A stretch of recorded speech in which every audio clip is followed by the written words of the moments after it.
So first, before I get too off another tangent or story, I'm joined today by Adrian with Scales and Tails podcast, who is someone I've actually become, I would consider a pretty good friend, someone I've discussed, chat and banter with quite often, and have come to really enjoy his company as well as his input and all that jazz, and also produces a very successful, I think is a very successful podcast as well as a community.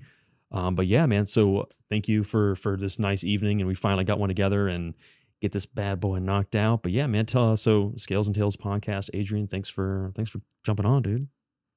Yeah, man. And community is like a very strong word. I kind of strive more towards a cult, like kind of a cult-like following. Yeah, dude. Would you consider your followership more of a cult following? Dude, it's close. I got some crazy motherfuckers. I got some shooters, dude. Like, you got some shooters. I got some shooters too, bro. I got some shooters too. Oh, Where were you gonna meet up at, gang, bro, gangy blood? But yeah, dude. But see, honestly though, okay. So I have a question for you in terms of that, because there's a part of me in terms of like when you have a really like hard. I don't want to like sound conceited, you know what I mean, like. I don't want to, but I also want to give credit to where credit's due to like some badass dudes, like dudes who are like all about, something that you do. Cause it's, to me, it's when you do that, that's like a really like, to me, it makes it, I don't know. How do I describe it? I don't want to sound like, I don't want to sit here and like, pump myself up or anything like that. But, to me, it's really cool when I see stuff like that and I see a community and people who like, stick up for you without having, sometimes to know them, but they obviously, have a, like you said, very tight knit. So it's pretty, you can say cultish, but there's something about that's just to be said, when you have people who are able to at least stand up or stick up for you without you being there all the time. It can be good and bad, but Yeah, dude, just having random guys in comment sections just kind of like tagging you and stuff. Like you're kind of getting like low key dragged a little bit, and nobody's tagging you, and then somebody's like, "Oh, dude, get a load of this guy! Like, come in here, come on, let's get this thing bumping in here." Yeah, jump him.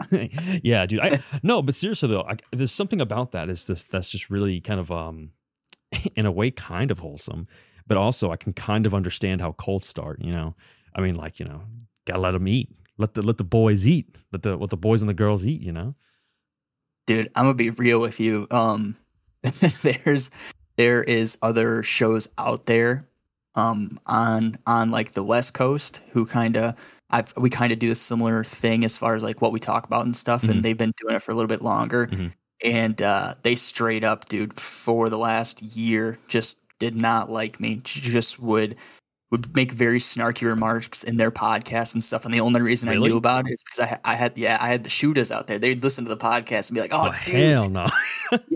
he said something about you. You'd be like, "Oh, Scales and Tails," and so they'd send me a timestamp, and I'd go listen, and I would just laugh, dude. It's just like, I don't know, man. It's very weird. Dude. It's kind of it's like the fishing community, and more so like what I focus on is a lot like the gun community. Like there's wholesome aspects to it, but it's also like we got killers, man. Like it's cutthroat out there. Yeah. I mean, at the end of the day, I think people forget that in some aspects, specifically in terms of like different branding and then, people can say they don't like the word influencer, but there is a lot of influencers who are obviously in both, areas and categories, but everyone is kind of out for their own. They're all trying to make a living. And on top of that, when you start creating these like, different divisions or different like, like relationships, people get kind of, when it starts, maybe being something of a competition or someone that, you are having to battle it out for, or you feel like it's kind of encroaching,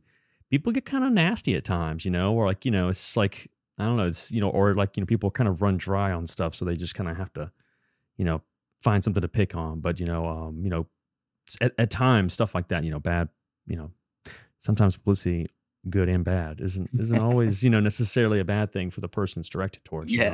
So I think it's, it's kind of crazy, but but the cult following stuff, like, and all the people who are like kind of like the ride or dies, it's cool, dude. It's so awesome. It's super wholesome. And it is a good hit of serotonin. I won't even lie.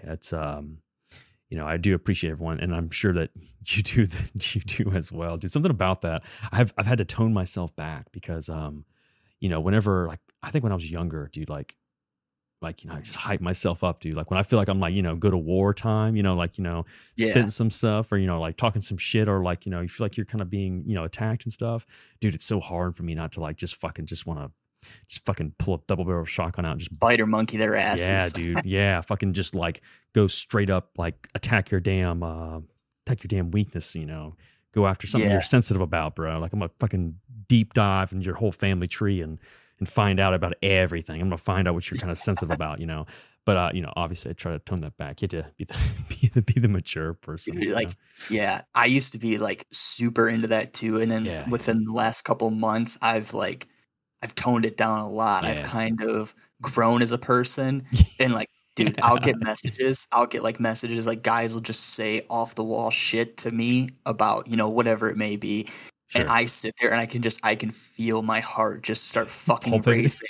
Yeah. And dude. like I can feel myself like kind of have a quiver, like a shake, and I just turn my phone off and I get up and I just go find something to do at work. I'm like, if I say something right now, there is going to be hellacious repercussions because it's probably going to be considered a war crime. Yeah, very personal. Very personal. Yeah, I'm just gonna diffuse the situation and just not answer. So now, whenever people start saying shit, I hit them with something super sarcastic. Like one of my favorites is like they'll say something obscurely off the wall, and it's just like I'll just respond with like, "Dude, I love men," or just like something. Dude, that's really good, actually. Like, something where they like read it and they're like they get mad because you just have no reaction to anything they just said. How do you respond to that? Like you have to kind of tread carefully at that point because like obviously at that point it's like, all right, go ahead, say something really, like say something kind of hateful. I'm gonna screenshot it. Get you in 4K, dude. I'm gonna get you. I got you, dog. Go ahead, say it, dude. Say it. This ain't 2009 anymore, bro. You can't say that stuff anymore. Go ahead, say it. Yeah, dude. Actually, funny and joking aside. So okay, we'll pick back up on this real quick because I do want to pick back up on that because it's something that obviously with social media, something that we're both in different realms on, and one that I'm actually incredibly like just blown away. Again, slow myself down a little bit. But so first of all, let's talk about Scales and Tails. Talk about you a little bit. So what is Scales and Tails? So obviously, like I said, you have your own podcast, but like tell me about like Scales and Tails, what it is, and like what you're doing and what you've what everything you're doing is about. Yeah, so essentially, dude, it started off as just a normal straight up fishing podcast. Like I will say I have tenfold the amount of online homies than I do like in real life dudes. Sure. And dude, they're all Facebook, Instagram dudes, and they all just fish. They're just the fishiest group. Oh, lost you for a second. Tails and Tails, dude. I had like a kind of like a little Gen X or Gen Z Joe Rogan type podcast, and I had some shooters on there, man. I had Spike Cohen from the Libertarian Party on the podcast, like right when the Russian Ukraine invasion started, and so like that was during the trucker like the trucker thing up in Canada with COVID and stuff, and that kind of like fizzled out. And I was just like, I loved fishing. It was always what I was into. And I was like, I'm just going to start a fishing podcast. And so it was like general term fishing stuff. And then after like the third or fourth episode, there's a certain style of fishing for largemouth bass and bass in general. And it's kind of it's like a glorified style of fishing. It's guys spending just straight up way too much on baits, $400 or $500 on these big made, 5 to 13, 16-inch baits. And it's got a very niche hobbyist group behind it. And that's like where I met a lot of my homies from. And so once I kind of fell back into love with that, it was I started the podcast, and I just started calling it everybody's favorite swim bait podcast because that's what it focused on. And that's like all my guests were from this realm of fishing. I had guys who build baits. I have guys who fish the baits. I've got people who paint the baits, just everybody. And it slowly morphed into more of like a media page, I guess. I do a magazine, a zine. It's not very official, so we'll call it zine.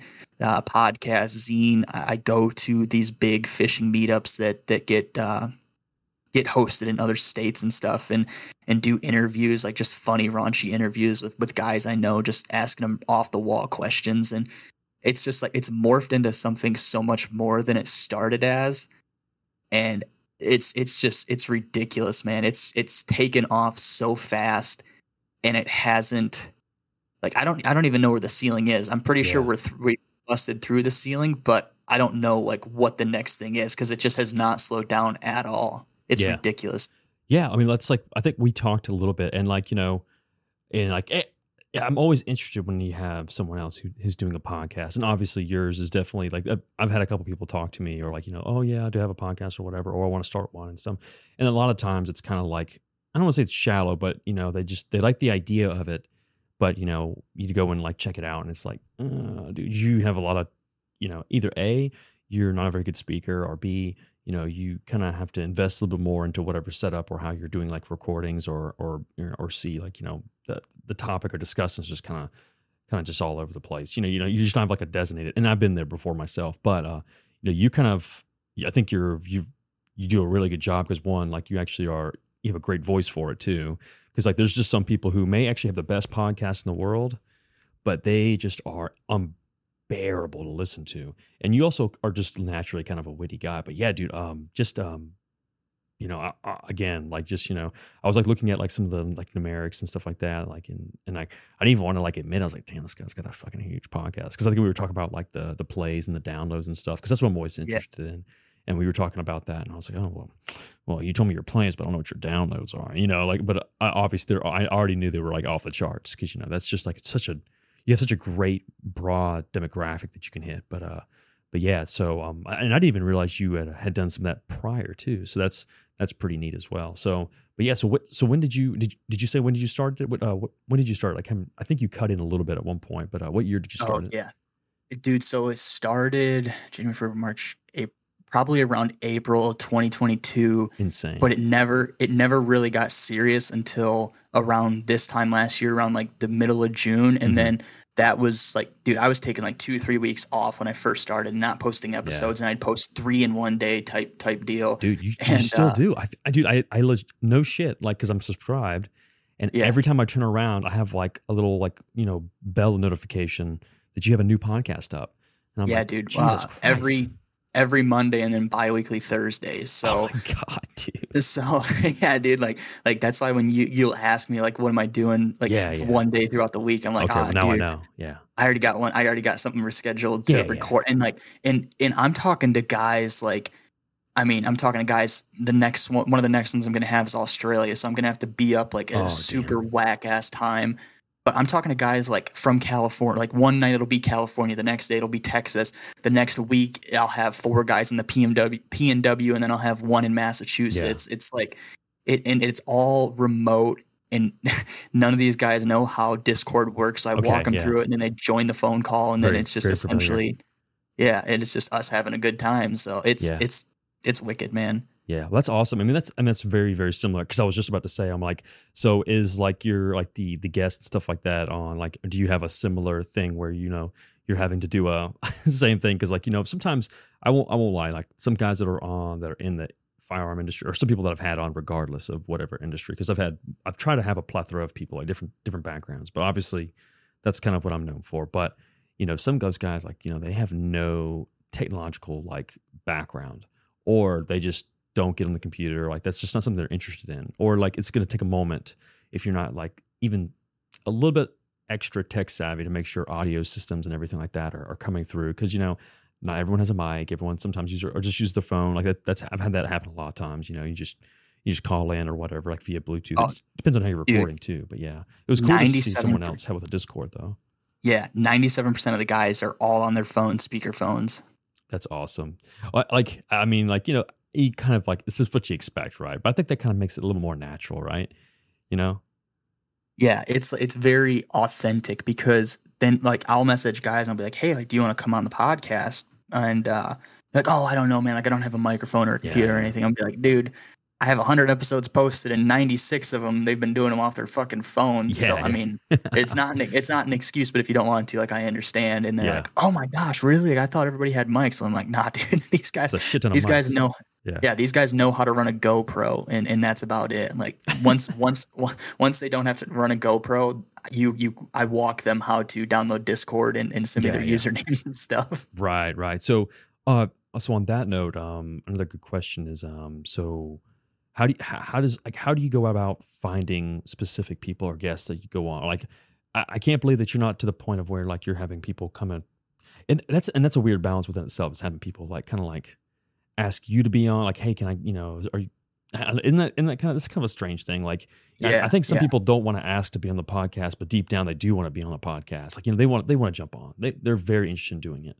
And at the same time, you get kind of like lost because like, oh, well, anyone's really in the grand scheme of things is happy to come on, as long as it's, relevant to the actual material. But like, so how does that go about? Do you just, do you kind of like have specific, I joke around and say I have like a hit list. Like there's a hit list people that I want to have on, like I like really want to have on. And then like, everyone else is kind of like, oh yeah, sure, dude, jump on.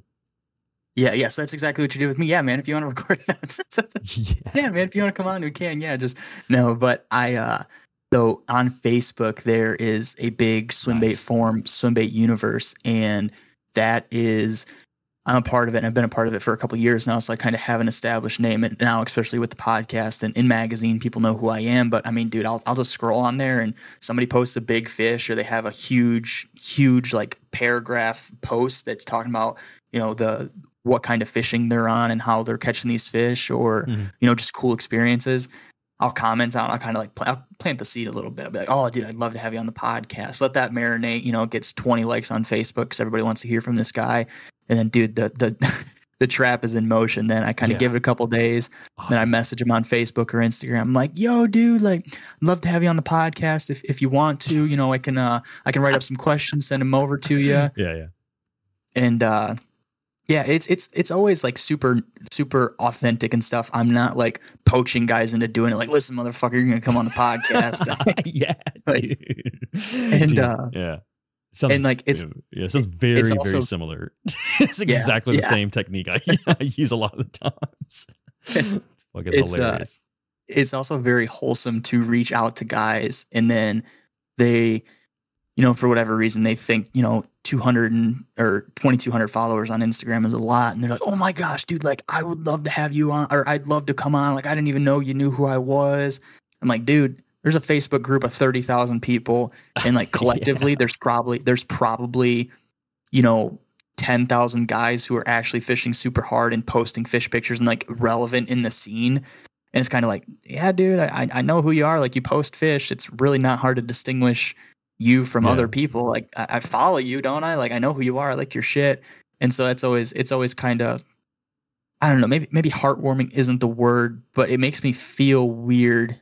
Like, in a good way, it makes me feel weird when guys are like, "Oh my gosh, I didn't know. Like, you wanted me to come on." And then I think to myself, I'm like, "Shit! Like, am I just inviting on like the A-list guys?" And then people are like, "Oh, I love hearing from these guys who don't really have a voice on social media." I'm like, "Okay, well, I must be doing an okay job if guys are saying that then." Yeah.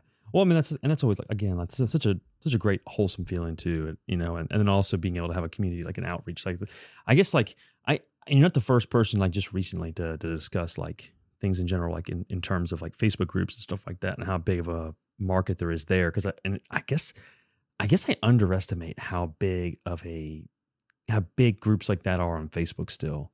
I guess I just always think, when I think of Facebook, I just think just a dying platform. But at the end of the day, that's still very, very relevant, I guess, in terms of big groups and stuff like that.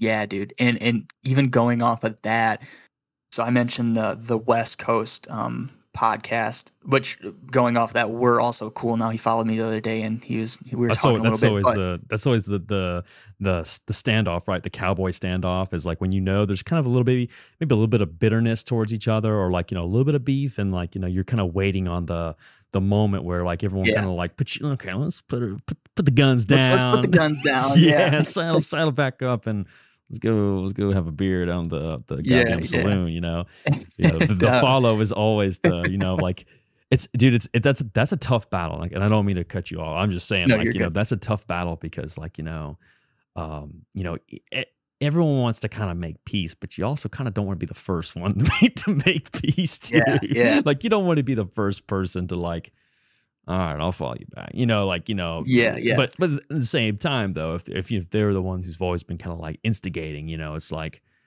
I think that's a good sign. That's how it should have go. That should go. yeah. So that's pretty funny.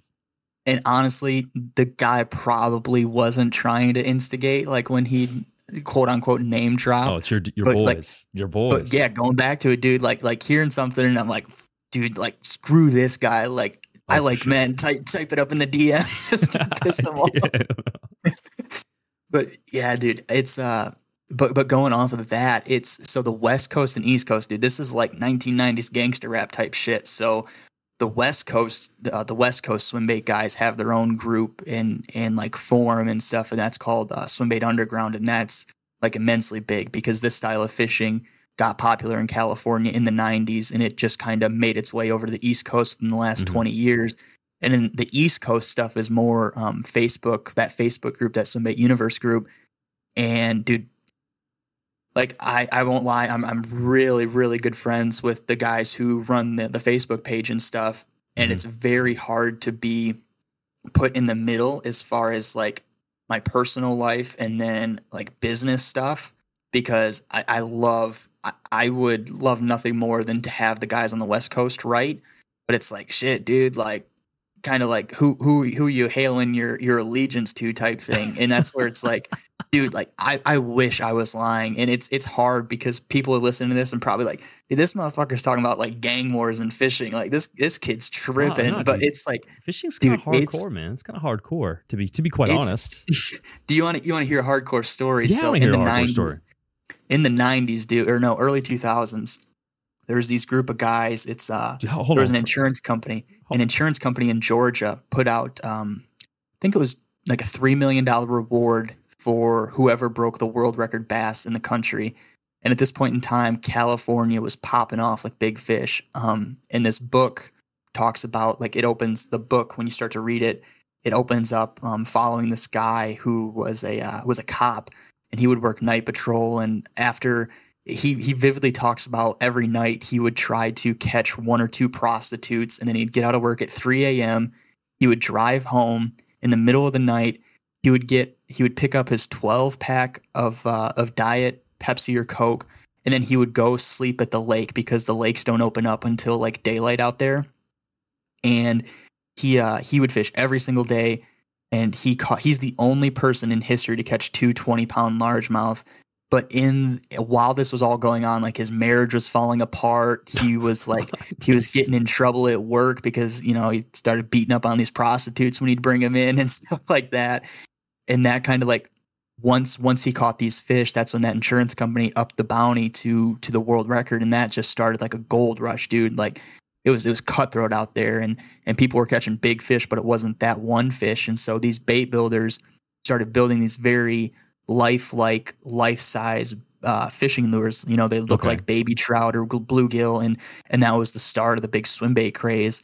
And one of the OG builders, who is a guy who not many people like, especially now in today's society, but he was selling baits, and he sold a bait to a guy, and he found out that this guy was molding his bait to make knockoffs and to sell them, undercut the price and sell them for cheaper. And the guy saw him out on the lake one day. The original bait builder saw him out on the lake, cruised over to him, jumped on the guy's boat, punched him in the nose, knocked him out, and said some shit like, "Mold my fucking bait again, dude." Hopped back on his boat and left. Dude. He did a fucking boat by, dude, a drive by. And mind you, this bait builder, I mean, it's all public. So 316 Lures is his bait company name.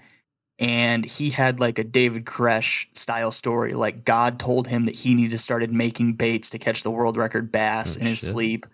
Like, dude, these motherfuckers crazy, dude. Crazy. These motherfuckers, East Coast, West Coast, Midwest. These motherfuckers crazy, dude. Gang, baby, gang, baby.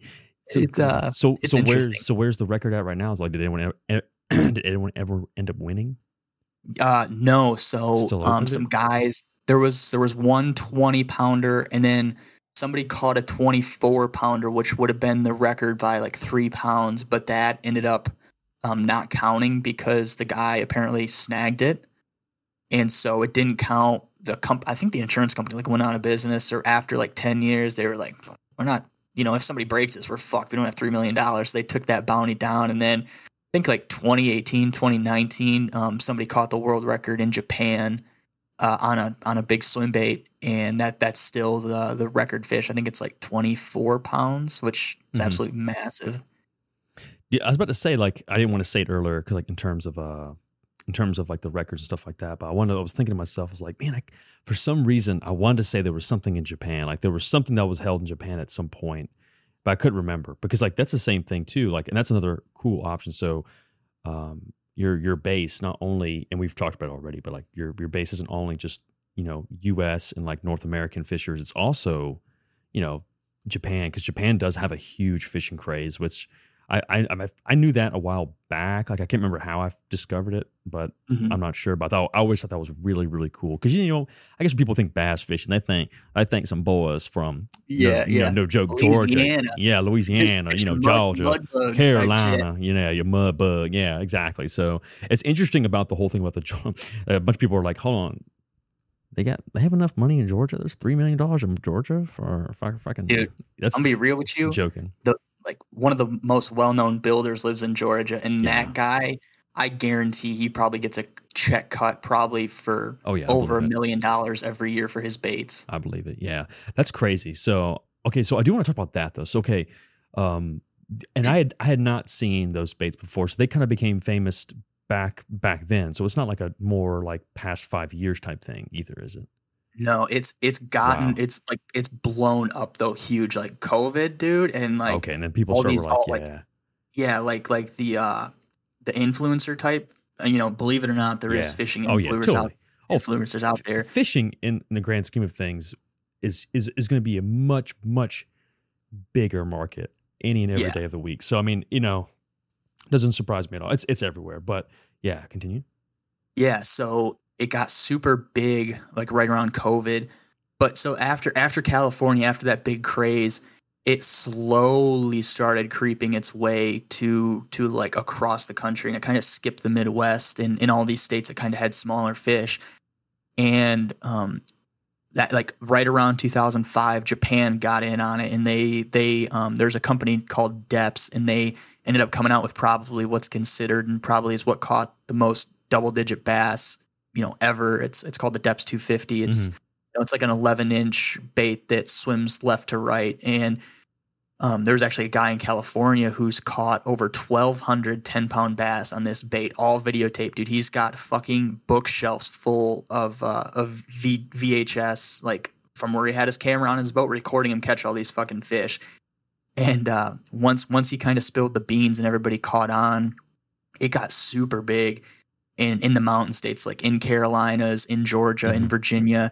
And there was a film that got recorded. It's called Southern Trout Eaters, and these guys were like the pioneers on the East Coast, and they're catching these fish like on Lake Jocassee, Yeah, yeah. some other lakes over by you.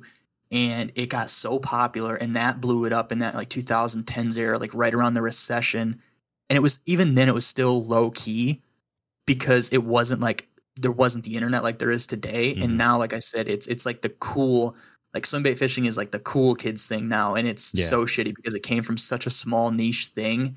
And a lot of the guys who were into it before COVID and even earlier, dude, it's a lot of guys who are in that like skate grunge style thing. Like there are so many guys who are on covers of Thrasher magazines who now are fishing like swim baits, Really? who are old BMX riders, who were old like, you know dude, just like the grunge.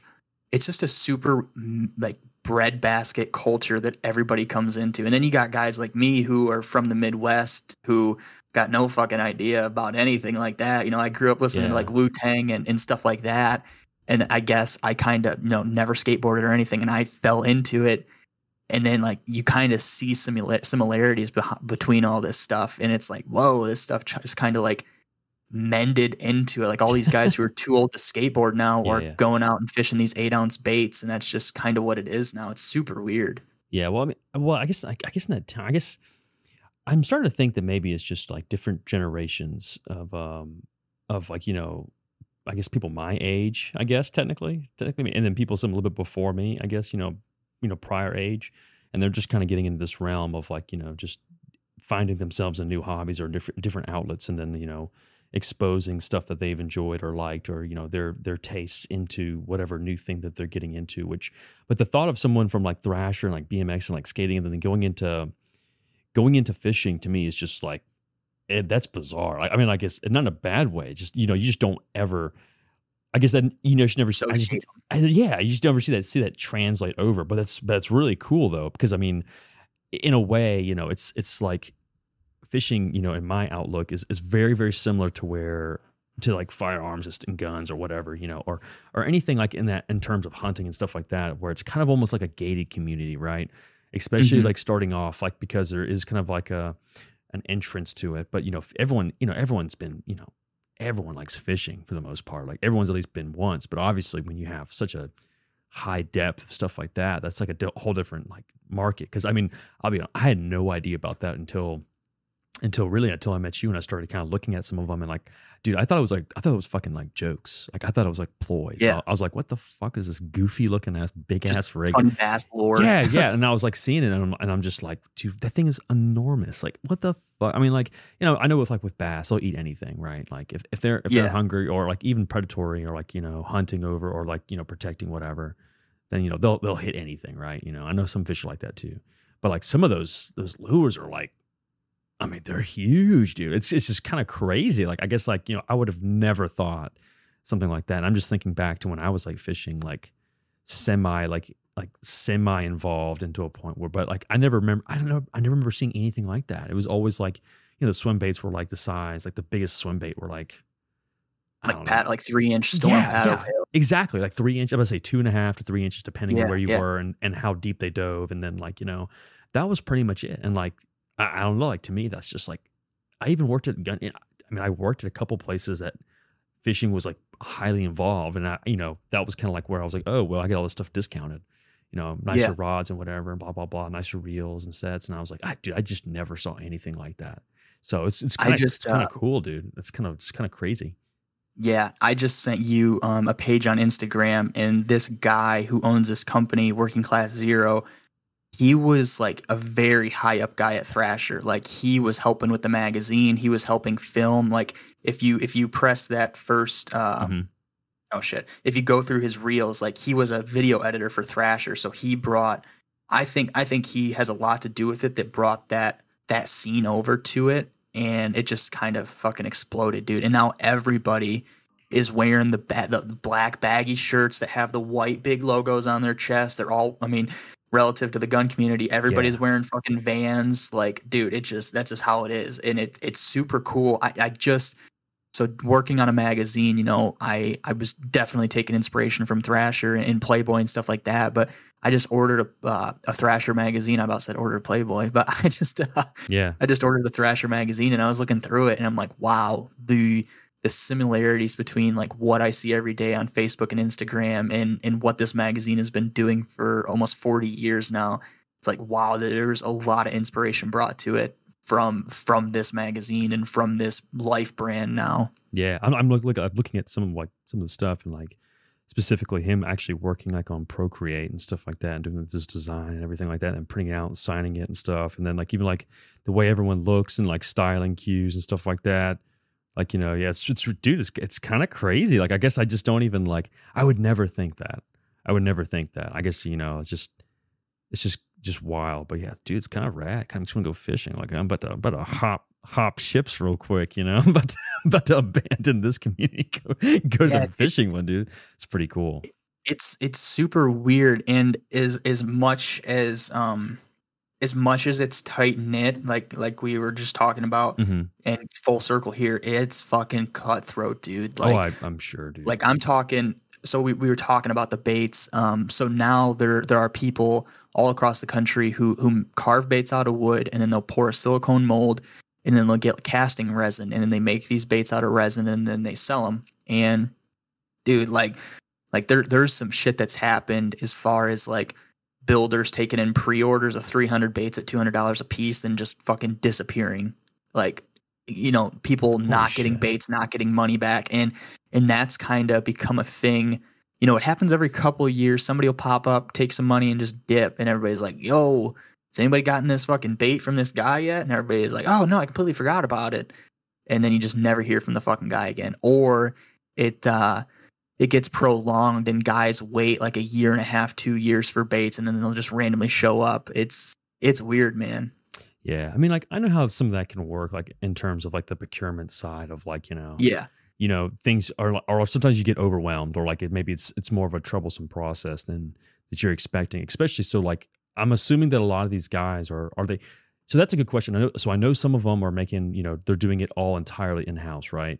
Or are any of them like getting it designed, getting like the prototypes, and then having it outsourced, like where they're having like a production take care of it, and then from there, you know, if it's like being fulfilled, and then like you're kind of like at the mercy of someone else.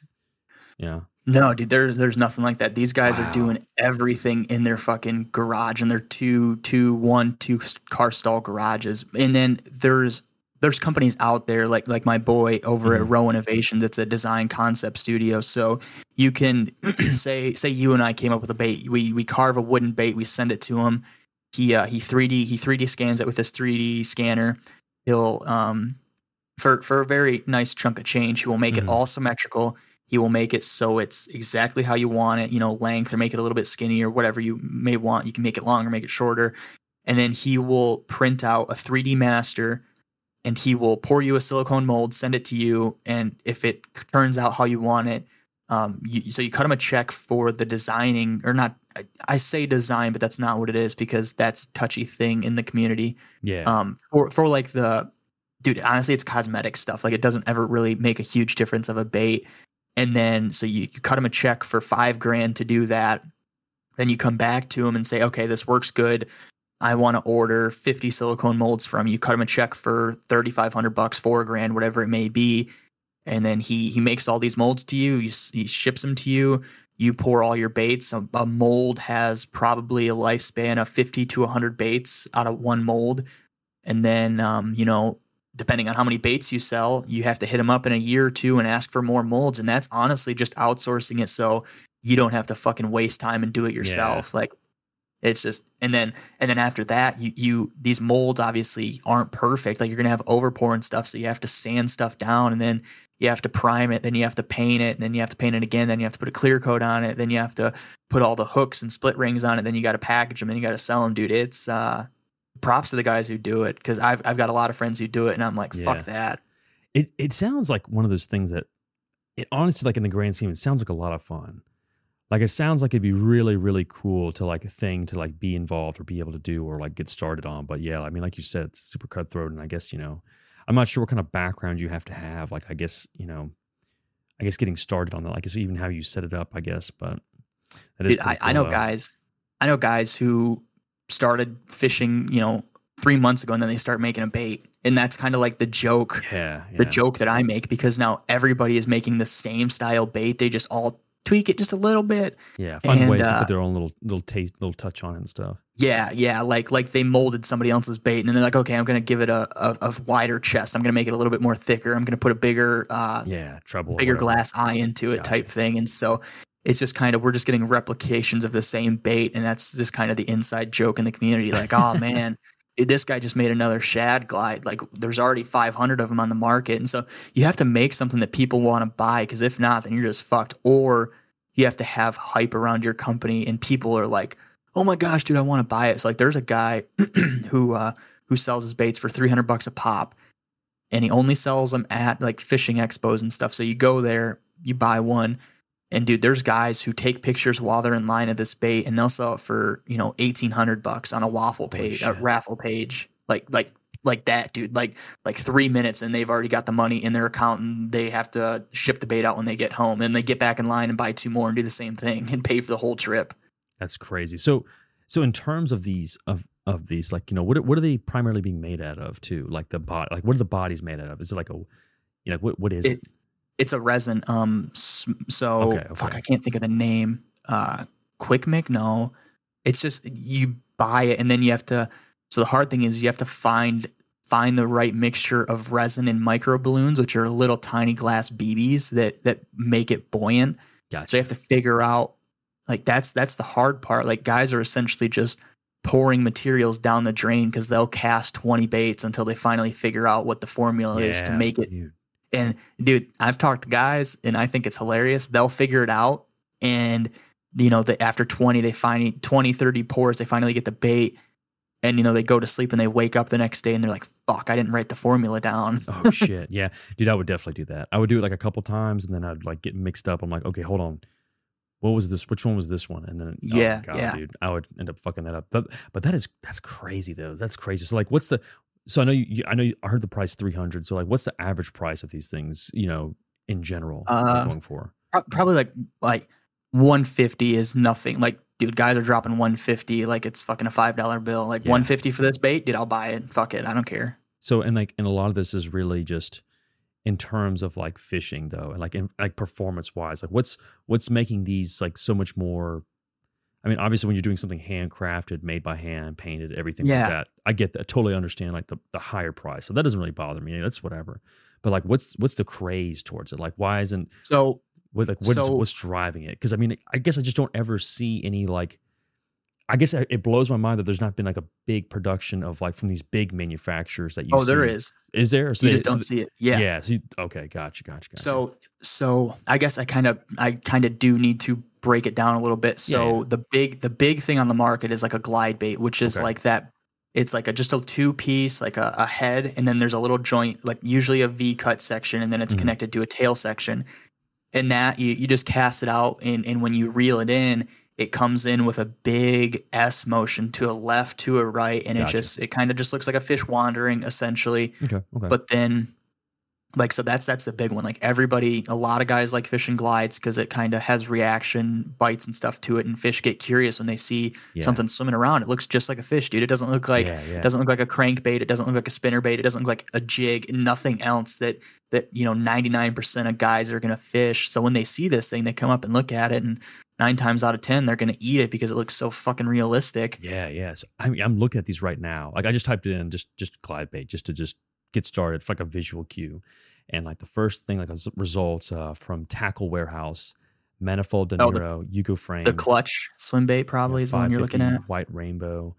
It's $1,100. There's Roman made Oh, natural the wood. Roman made chaser. Yeah, Roman made Chaser. That one's up there. That one's 1,100. Then that one just looks. Oh, and then look up the Manifold. That one's made out of python and shark leather. That one's expensive. It might not even be on their site anymore. I see it. I see there's one right here.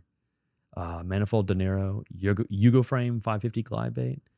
Yes. And 550 is the size, so that's 550 millimeters. Oh my God, dude.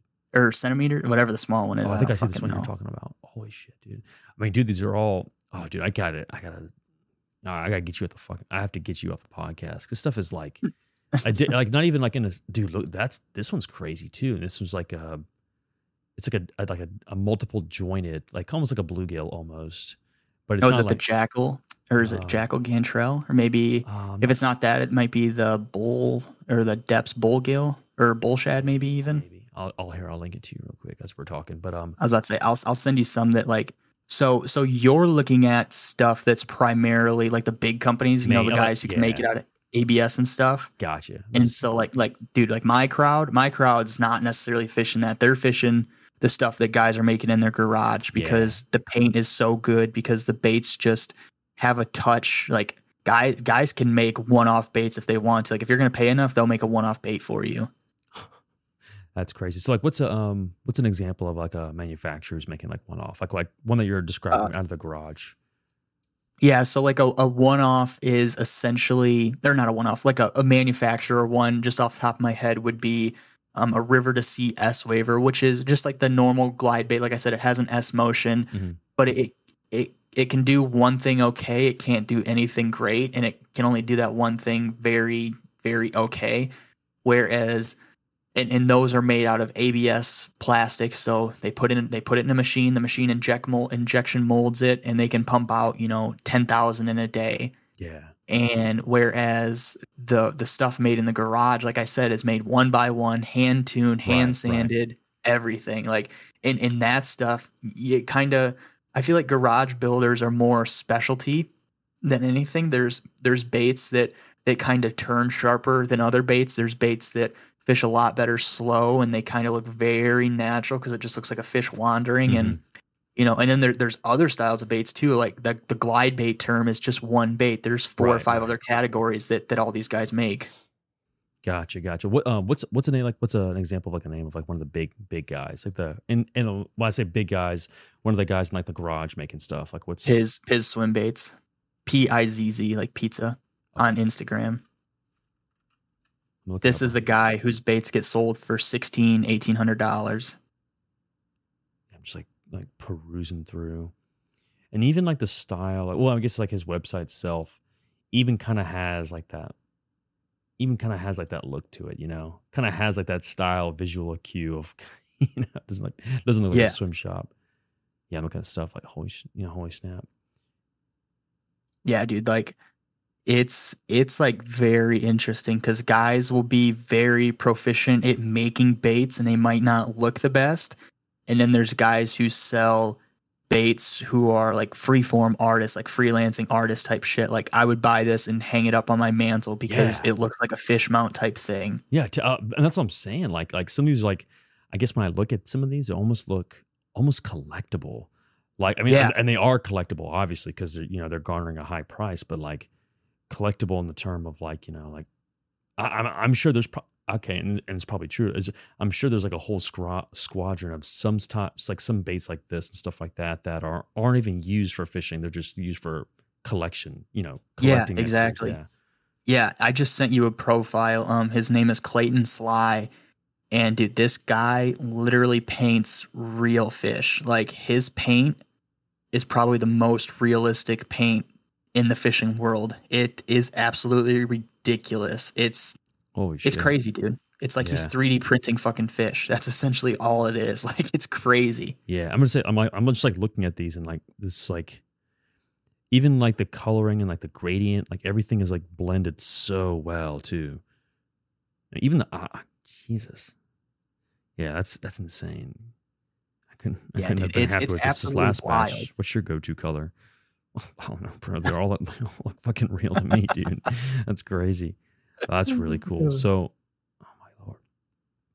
And so a lot of this comes down to like in terms of like releasing. So you said that one guy like he'll do like releases at expos and stuff like that. But Yeah, like yeah. do most people like do kind of like a drop and like a release like some I guess that's what I'm like familiar with. Like, dude, there's even rat bait. Like dude, look at this crazy shit. It's like a rat. Yeah, dude, like That's like my wild. buddy makes a bunny bait and that's pretty badass too. A bunny bait, dude. Yeah, dude, it's fucking loud because it's made out of straight wood, so it's got like a hellacious clack to it. Oh, dude. Are you sure that's made for fishing, bro? Yeah, dude.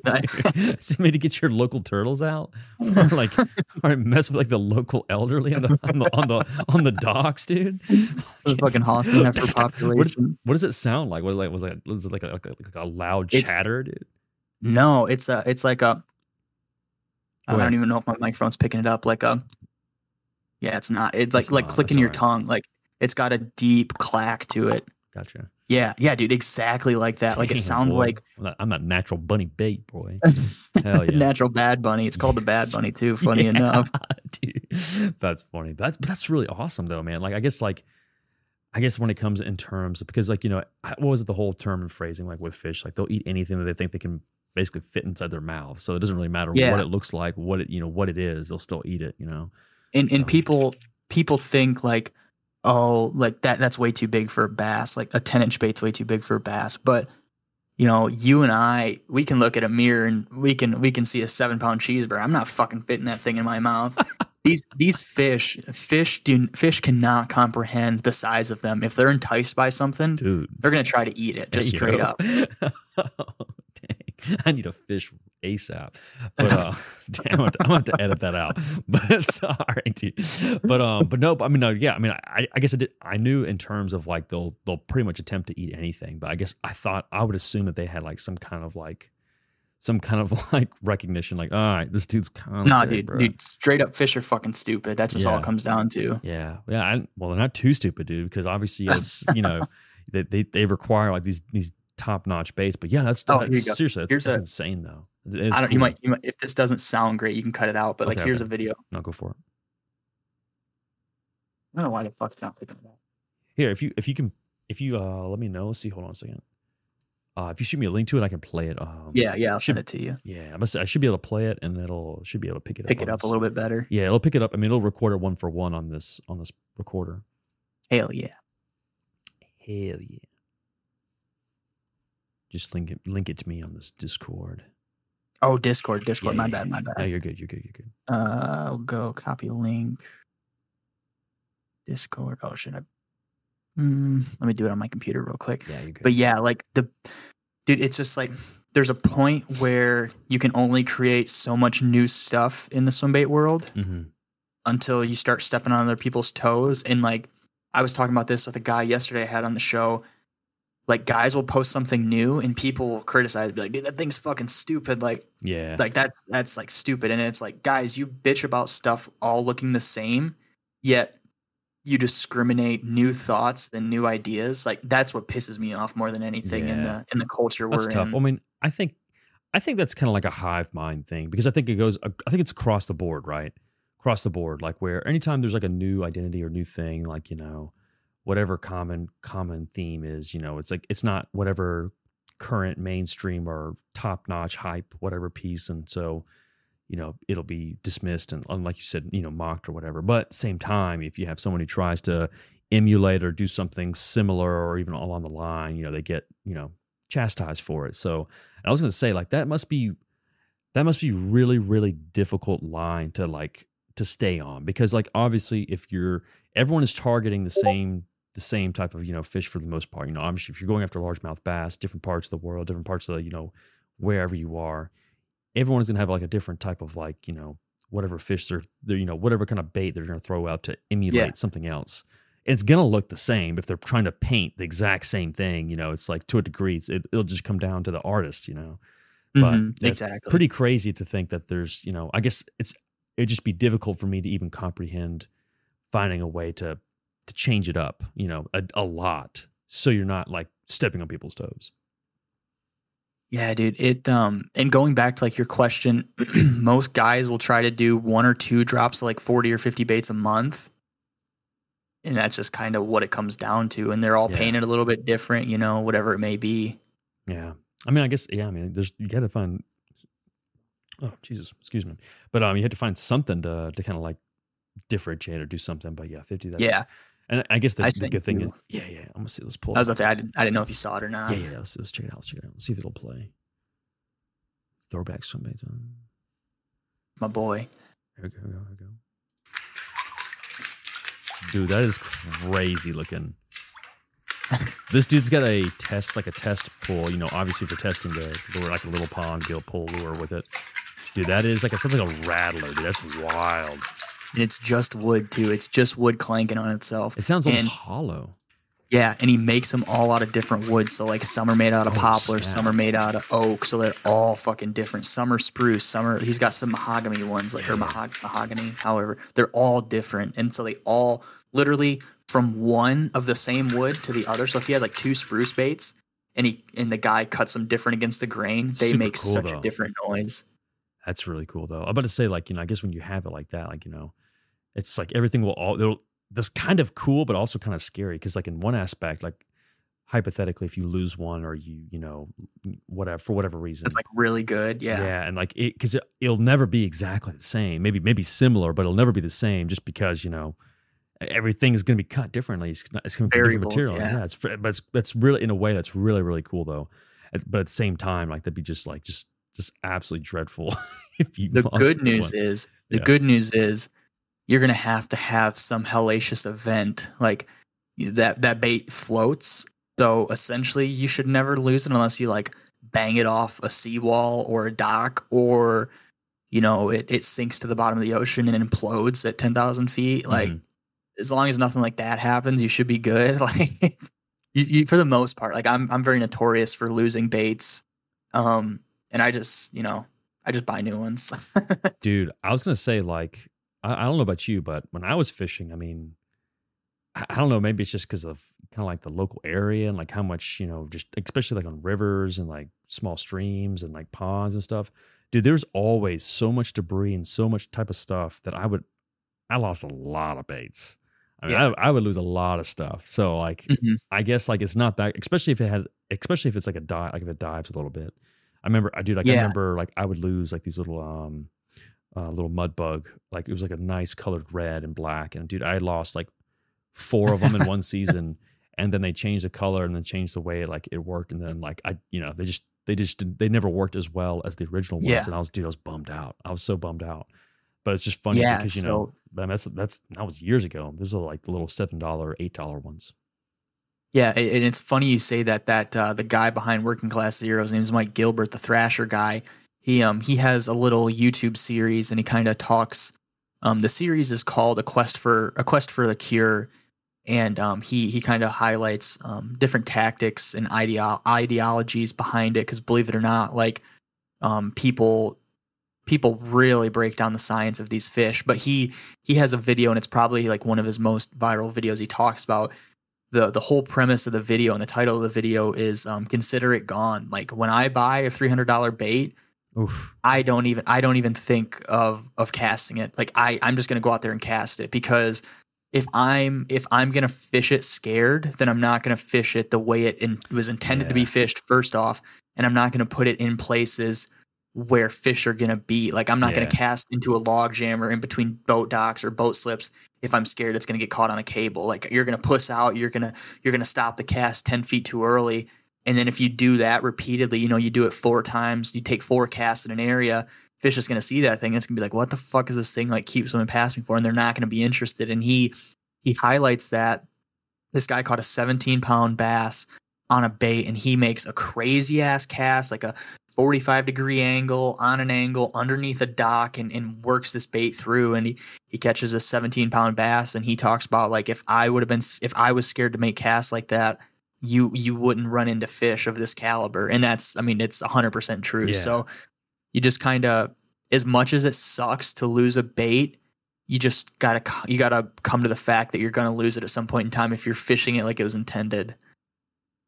Yeah. I mean, I guess, and that's the same aspect too, in terms of like, I guess like a replicate, like, with ammo or something like that. I mean, like Yeah, sometimes yeah. buying tons, every time you shoot like a single round, like, I think at one point, like, 5.56, it was like 40 something, 36 to Cents a 40 pop. cents a pop. So, when Yeah. you have to either go to like a training session or you go to a class or whatever, and you're expected to bring a decent amount of ammo. I mean, that's like $300, $400 on top of whatever class it is and stuff like that. So it's just kind of like, kind of in a way, similar aspects, but at least with that, you can have like a return investment. Obviously you're use it. And I guess, you'll get some wins and you'll get some loses, you'll get some that you can't get rid of. And then you'll get some that, the best ones you'll end up losing right off the rip or not timed correctly or something.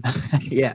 There was a summer a couple of years ago where I was like on a crazy bite with one bait, and I lost close to either 13 or 14 of the bait. Like I would just buy another one and I'd fucking lose it after 2 weeks of having it. And it was just like, fuck. It goes $125, $150 down the drain. And then it gets to a point where if it's a bait that's not like vastly made by a builder, people start sitting on them, and then you can't fucking find them anymore. And it's like, listen, cocksuckers, you're not going to fish it. I guarantee I'm going to have to look for another one in 2 weeks. Just please sell me it. Like I'll pay you whatever you want. Dude, I was about to say, and that's the other thing too. Cause like with some of that stuff, like that there's no way of like reobtaining it, especially when they're like all hand done and like, unique pieces. So it's like, I guess that would be the part that'd be difficult, but I guess, same thing, like you said, at the end of the day, you got to just envision it as a tool. Yeah. You're using exactly. You're using it for a purpose. So like, if you don't, then, what's the point? Right. So, dude, there are people, a lot of people, including myself, who, you cast a bait off and you kind of familiar with the area. You strip down to try to get it before it sinks to the bottom, or you go to your car and you get your goggles and your fins and you fucking die for it. I had a buddy who snagged up a $400 bait a couple of weeks ago on a low hanging dock wire in Texas, and it was like 20 feet down there because he was letting it sink down. And he missed. He dove for it all afternoon, couldn't get it. Went to Walmart, bought some goggles and some fins, and got down there and got it the next day. And that's not uncommon. I casted a bait off a couple of years ago in October in a river system in Michigan, and I swam across the river. And on my way back, dude, like I was like some fucking trippy shit. I was starting to see the light on the end of the tunnel. Then you realize that, like, your head's starting to bob under the water, and you're like, oh my gosh, I'm in the middle of the woods by myself. I didn't tell anybody type thing. And then you get back and you're like, oh hell yeah, I got the bait back on. You dry off, tie it back on, and you start fishing again. Yeah, I mean, like, dude, I mean, I couldn't even imagine, dude. I mean, like, I'm gonna be real with you. I don't think I've ever jumped back in the water to reobtain a swim bait. Yeah, and at the time I was pretty poor, I didn't have a lot of money anyway. I was pretty bummed out. Yeah. So, but I mean, that's another thing too. I mean, like, the hobby itself is, I can only imagine. I guess again, I think about it too, like in that aspect of, like, I'm sure that's like a secondary thing of where you're like running into people who are maybe not familiar with that whole, I don't say, outlook or I just want to make it known that I am the farthest thing from wealthy. Like, hey, what you do with your money is your business, dude. It doesn't bother me. You guys are listening to this podcast and you're like, dude, this kid's talking about fucking casting off $3,000 in baits and stuff. What's he doing for work? And it's like, nah, dude. It's just like I would assume that a lot of your listeners are probably gun guys and into that sort of thing. And whereas you guys are buying upper and lowers and cans and tax stamps and stuff, if that's your thing, that I mean, I enjoy that stuff. I enjoy it, like, from a media aspect. I'm not, crazy into it, but I know my way around stuff. But it's like, that's your guys' hobby. And this is what I do. Like, this is what I drop all my money into. I mean, you guys are paying, $400, $500, $600 for a lower. And then, you hear me talking about casting off a $400 bait, and you're like, okay, well, I guess I understand, but I guess you're not fucking blowing up lowers or losing them or anything. So there's that. But it all kind of is in the grand scheme of things, really.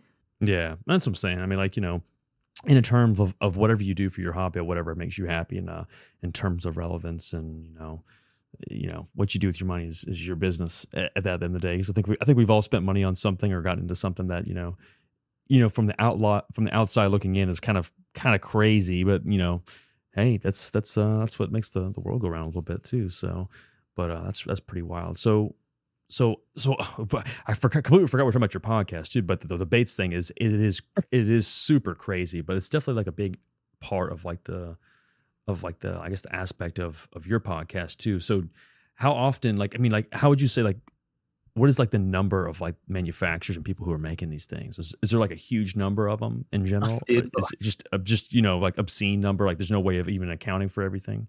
I wouldn't go that much. That's how I make it. I'm super Jurassic.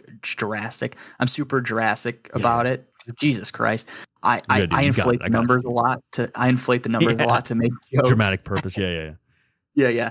But I mean, like, the joke is, like, now that everybody is a bait builder, like, everybody's making a fucking bait, and it's kind of become very saturated. But realistically, dude, I bet you there's 200-300 Facebook or Instagram pages who sell baits. But I would also say that 25 to 30 of them are legit LLC. They do it full time type gig. The rest of these guys are doing it after they hit their light bulb a crack in the Arkansas hills and go in their garage and start tweaking and carving on a piece of balsa wood type thing. Yeah. Well, I was about to say, like, I mean, like, I it's pretty remarkable that someone could make a complete living off of being able to do that. But I mean, at the same time, it's really cool. I mean, that's kind of, I don't know, like, to me, that's pretty awesome. You're able to do something like that and make something custom and kind of make something that's been, I guess, for so long, just automated, pressed out and pushed out for, like, whatever, $5 to $8, $10 to being able to make something custom, one of one or batch, and creating this demand, for something that's like, is like a little piece of art, So to me, that's really neat. It's kind of, it's kind of cool to see how many, like, these little, I don't want to say niche, but like very unique business drives in different industries and different, like, I don't want to say hobbies, but they are hobbies. And in some Mhm. aspects, hobbies or different passions and stuff like that. And people are able to find a way of making a career out of it and, making something like drastic away from like, I want to say, I guess, Yeah. mainstream. Yeah. I will say, going back on the not being very wealthy thing, I have seen $50,000 in cash more than once, and that is because bait builders have collected money while they're at expos selling their baits, and they'll sell out. Hmm. They'll have 300 baits at $300 a pop, and they'll walk away with 90 grand in cash. Like, and like you see them because like they walk past you at the end of the show, and they kind of, you see their banker envelope or their two banker purses just absolutely fucking unable to be zipped up with money in there, and it's just like, wow, dude, that is untaxed paper money that I don't know how you're gonna fly back to your state with, Yeah, because yeah. like these guys are flying from like California to Virginia. My buddy just flew from uh geez, to Minnesota to California, and I'm like, dude, if say you sell out and you have 40 grand in cash, like how are you going to board that plane? You have nothing to show for it. You have no receipts. You can't even say, oh yeah, I just got done at a fishing expo. Like I flew here with all my baits. They're gonna fucking look at you and been like, dude, you're not fucking getting on this plane. I don't know what the hell you did. I don't know what you have shoved up your ass right now for who, but you're not flying back home today. And so that's always what's intrigued me. Like how you go about having that much cash and trying to run a business with it. Like, I don't know, man. It's a slippery slope right there. Yeah, I mean, I guess that's the name of the game. That's what makes it a little fun, makes it a little adventurous. But Yeah, some Walter White type shit yeah, in the yeah, fucking yeah. floorboards.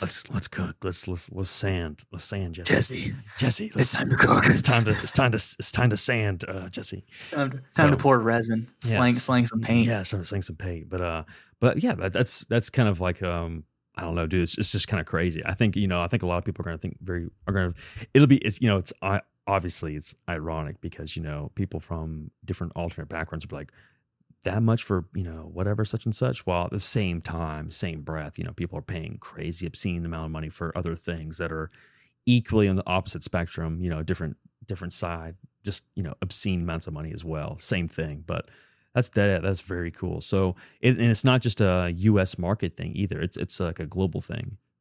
Yeah, dude. Like I was talking to a kid from Croatia this morning at like 2 o'clock in the morning. He was fucking sending me voice memos on Instagram, and I just felt obliged to answer him. Yeah. And he's sending me a checklist of baits that, like, he's like, if you see these for sale on Facebook, like please buy them and I will pay whatever you want. Just ship them to me here. Or maybe he lives in Germany. He's from Croatia, but like guys in Japan, I've got to send a whole bunch of magazines to Japan. And this guy was like, if you see any of these baits for sale, before you send them to me, like buy them and send them to me. Like I'll claim them at customs. And guys in Germany, and it's super big in South Korea too. Like Hmm. Japan, South Korea, Australia, Germany, France, in the US is like there's a lot of countries right there, but that's like the big market right now. Yeah, I mean, I'm about to say like that whole side that they're always going to be kind of some type of niche, and like with Japan and like those Yeah. little Asian countries, they'll always be involved in something like that. Now so that also raises another question for me, because I know like one thing that always kind of tends to happen is whenever there's like a big trend or something moves forward, there's always going to be end up being like some Chinese knockoffs. Does Oh, that pop up pretty dude, often? Like like these, dude. I guess I- so. I'll Yeah, say, I'll say it straight up. For anybody who is in the fishing world and has heard of Berkeley Fishing, those guys are absolutely notorious for knocking off Japanese bait builders and claiming it as a first, because these bait builders in Japan are so low key that if you're not in the swim bait world, or at least like on swim bait Instagram, and kind of seek these pages out, like on the explore page, they are essentially getting away with molding these guys as baits and selling them on a mass production scale, because they can swing their dick like that and have the shops in China just pump out baits, whereas these uh, white husband and wife or husband and father companies in Japan just can't keep up with it, and then they just get trumped by the big guys in the US who can. And I mean, obviously it's kind of capitalism, but I'm all for it, but it just rubs me the wrong way when hmm you don't give credit where it's due. You you take a little bit more than inspiration, homeboy. Like, come on, you know it, and guys call you out on Instagram, and you're fucking your Instagram director or whatever it's called is deleting comments, dude. Like, come on, just cough it up. Yeah. Well, and I guess that's kind of like, again, back at the aspect of the kind of the cutthroat portions of it. Like, there'll always be someone who tries to kind of like, they don't really care how you feel about it, even if it's, it's literally a 1-for-1 ripoff. I mean, I even remember Berkeley being trash back when I was fishing. So, I mean, like, that does not surprise me at all, but that's pretty funny. So, all right, so let's move on for the fish baits a little bit and kind of get back to you. So, like, in terms of, so let's talk about you. So when did you really get into fishing? Like, what was it, the driving force of when you kind of like started getting into more of like this specific like area, and then like obviously how did that take off? Yeah, so like for breaking it down like completely, I got super big into fishing. My family, growing up in the middle of BFE, Michigan, it just kind of like is what everybody did. And actually, my uncle is in the Freshwater Hall of Fame for fishing, and kind of growing up around it and everything. But they were all doing it for trout and stuff, like for Lake Michigan steelhead, for salmon and that sort of thing. And then it turned into I wanted to start catching bass. Like, bass was the cool thing in my opinion. Mm-hmm. And I got dragged by like my family's like, why do you want to catch that shit fish? Like, you can't eat those things. Yeah, dude. And then dude, I honestly, I was into bass fishing for a couple of years, and then something just happened. I found the page on Facebook or whatnot, and my eyes got super huge and I saw these things. And I've always kind of been like the type of kid who's into like the black sheep stuff. Like, I had like a mullet and pit vipers and stuff for it. It was super cool in high school. Yeah. And I was like, wow, these things are fucking sweet. So I remember getting some, and everybody, I went to a super small school, and so everybody went home and told their parents about this kid who just spent $200 on one fishing bait. And like, I'd be at baseball games and there'd be parents, so-and-so told me that, or came home the other day and said, you spent $200 on a fishing bait? Like, wow. I'm like, yeah. And like, so I was kind of grew up being known for that. And then when I got, older, as I'm only 22, but, I got a little bit older and got a little bit more money and got into it more and more. And then I fell out of it for a while, got really big into photography and cars and stuff. Mm-hmm. And then, the podcast was really what jump started me and got me back into it. So I've been doing it since I was like 16, and I regret how much money I've spent since then, but it's just kind of a hobby that has always given back, whether it was like through friendships or through like super memorable stuff. And so I don't really regret it at all, because it's just kind of it's made me, I think, who I am today. Like I said, dude, all of my friends are all online dudes. Like, I've met all of my, 90% of my online homies at these fishing meetups and stuff. And like, I come home and I'm like, fuck, dude, I don't got any friends. Like, nobody's like-minded type shit like me up around here, or just in general. And so I don't know. It's super interesting to see how much a hobby can form you. I'm kind of a very like an impressible person. So, if I see something online and I'm like, whoa, dude, like that's fucking sweet. Like I'll go down the rabbit hole. I'll fall into a hobby for 3 months, and then I'll kind of fall out of it if I don't like get satisfaction from it. And fishing has just always been that thing that stuck with me, just, for one reason or another. It's just always been there, and I've always came back to it if I'd ever fallen out of it. Mm-hmm. Yeah, and that's that within itself is it's kind of just a nice place to be. I know. I feel like there's been times where you kind of like search for like I won't say search for an identity, but you're kind of really search for a place, or like trying to find a niche or a group or something like that, and it's kind of like whatever. And I felt like I've kind of been there myself, and then like now, like you said, like I feel like now I have so many friends from like different parts of the world, different parts of the country, and like very, again, it's the same thing, just kind of getting to network and being able to have so many online friends now. I mean, just insane amounts. Because, at the end of the day, like I'm sure it's very similar. A lot of my friends, they moved away, or like, they have other things going on, or, they've kind of like, shift or a change or a different path in life, or, it's just not as capable to do or do things anymore. So being able to network and be able to phrase and stuff like that is pretty cool with people you don't know across the world. Yeah, dude, it's fucking crazy meeting guys like from Japan at Lake Fork in Texas, like meeting this guy from Japan that I've been talking to for a year. And dude does not speak a lick of English. The only thing he knows how to say is just a couple like inside American jokes that he had learned. But like having to use a translating app to talk to him, like type something on my phone, that's really cool. Have it speak to him in Japanese, and then he types on his phone and speaks to me in English. And like I'll join Instagram lives with some Japanese guys that I know. They don't speak anything. They don't speak any English. And I'll join.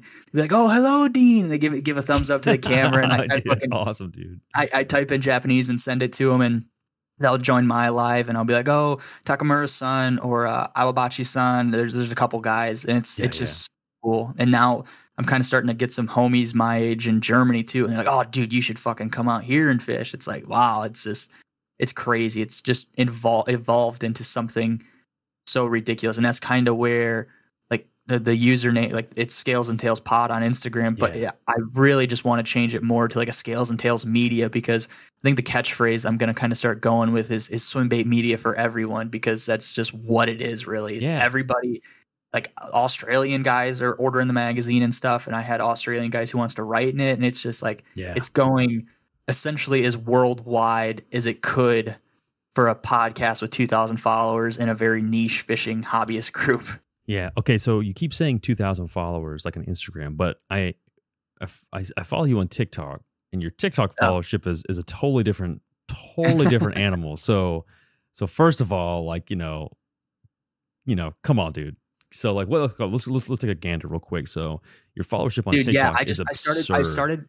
I started posting my feet one day, and like just for some reason it just blew up. You say posted your feet? No, I'm kidding. Is that what you said, bro? I was about to say, no, but like, I was like, I don't think this is about the fish anymore, bro. I think you need to change your name to something else, dude. But dude, like low, like, I mean, I'm not even gonna say low key. If you scroll back on the Instagram page or the TikTok page, the reason it got so big is because all my photography stuff, like because all my car photography, and it would they'd get a million views and all of these likes and shit. And so I was, as the podcast was getting big, and I'm like, I'm not fucking making an Instagram, or I'm not making a new TikTok. I'll just change the fucking username and start posting fish and stuff. Gotcha. I would say like I'm like just like cruising through, but still, I mean, like you're obviously there's been a huge shift in what your demographic and what you're going for is. So I mean, it's not like you lost followership. You still have 27,000 followers and almost 750,000 likes. That's insane.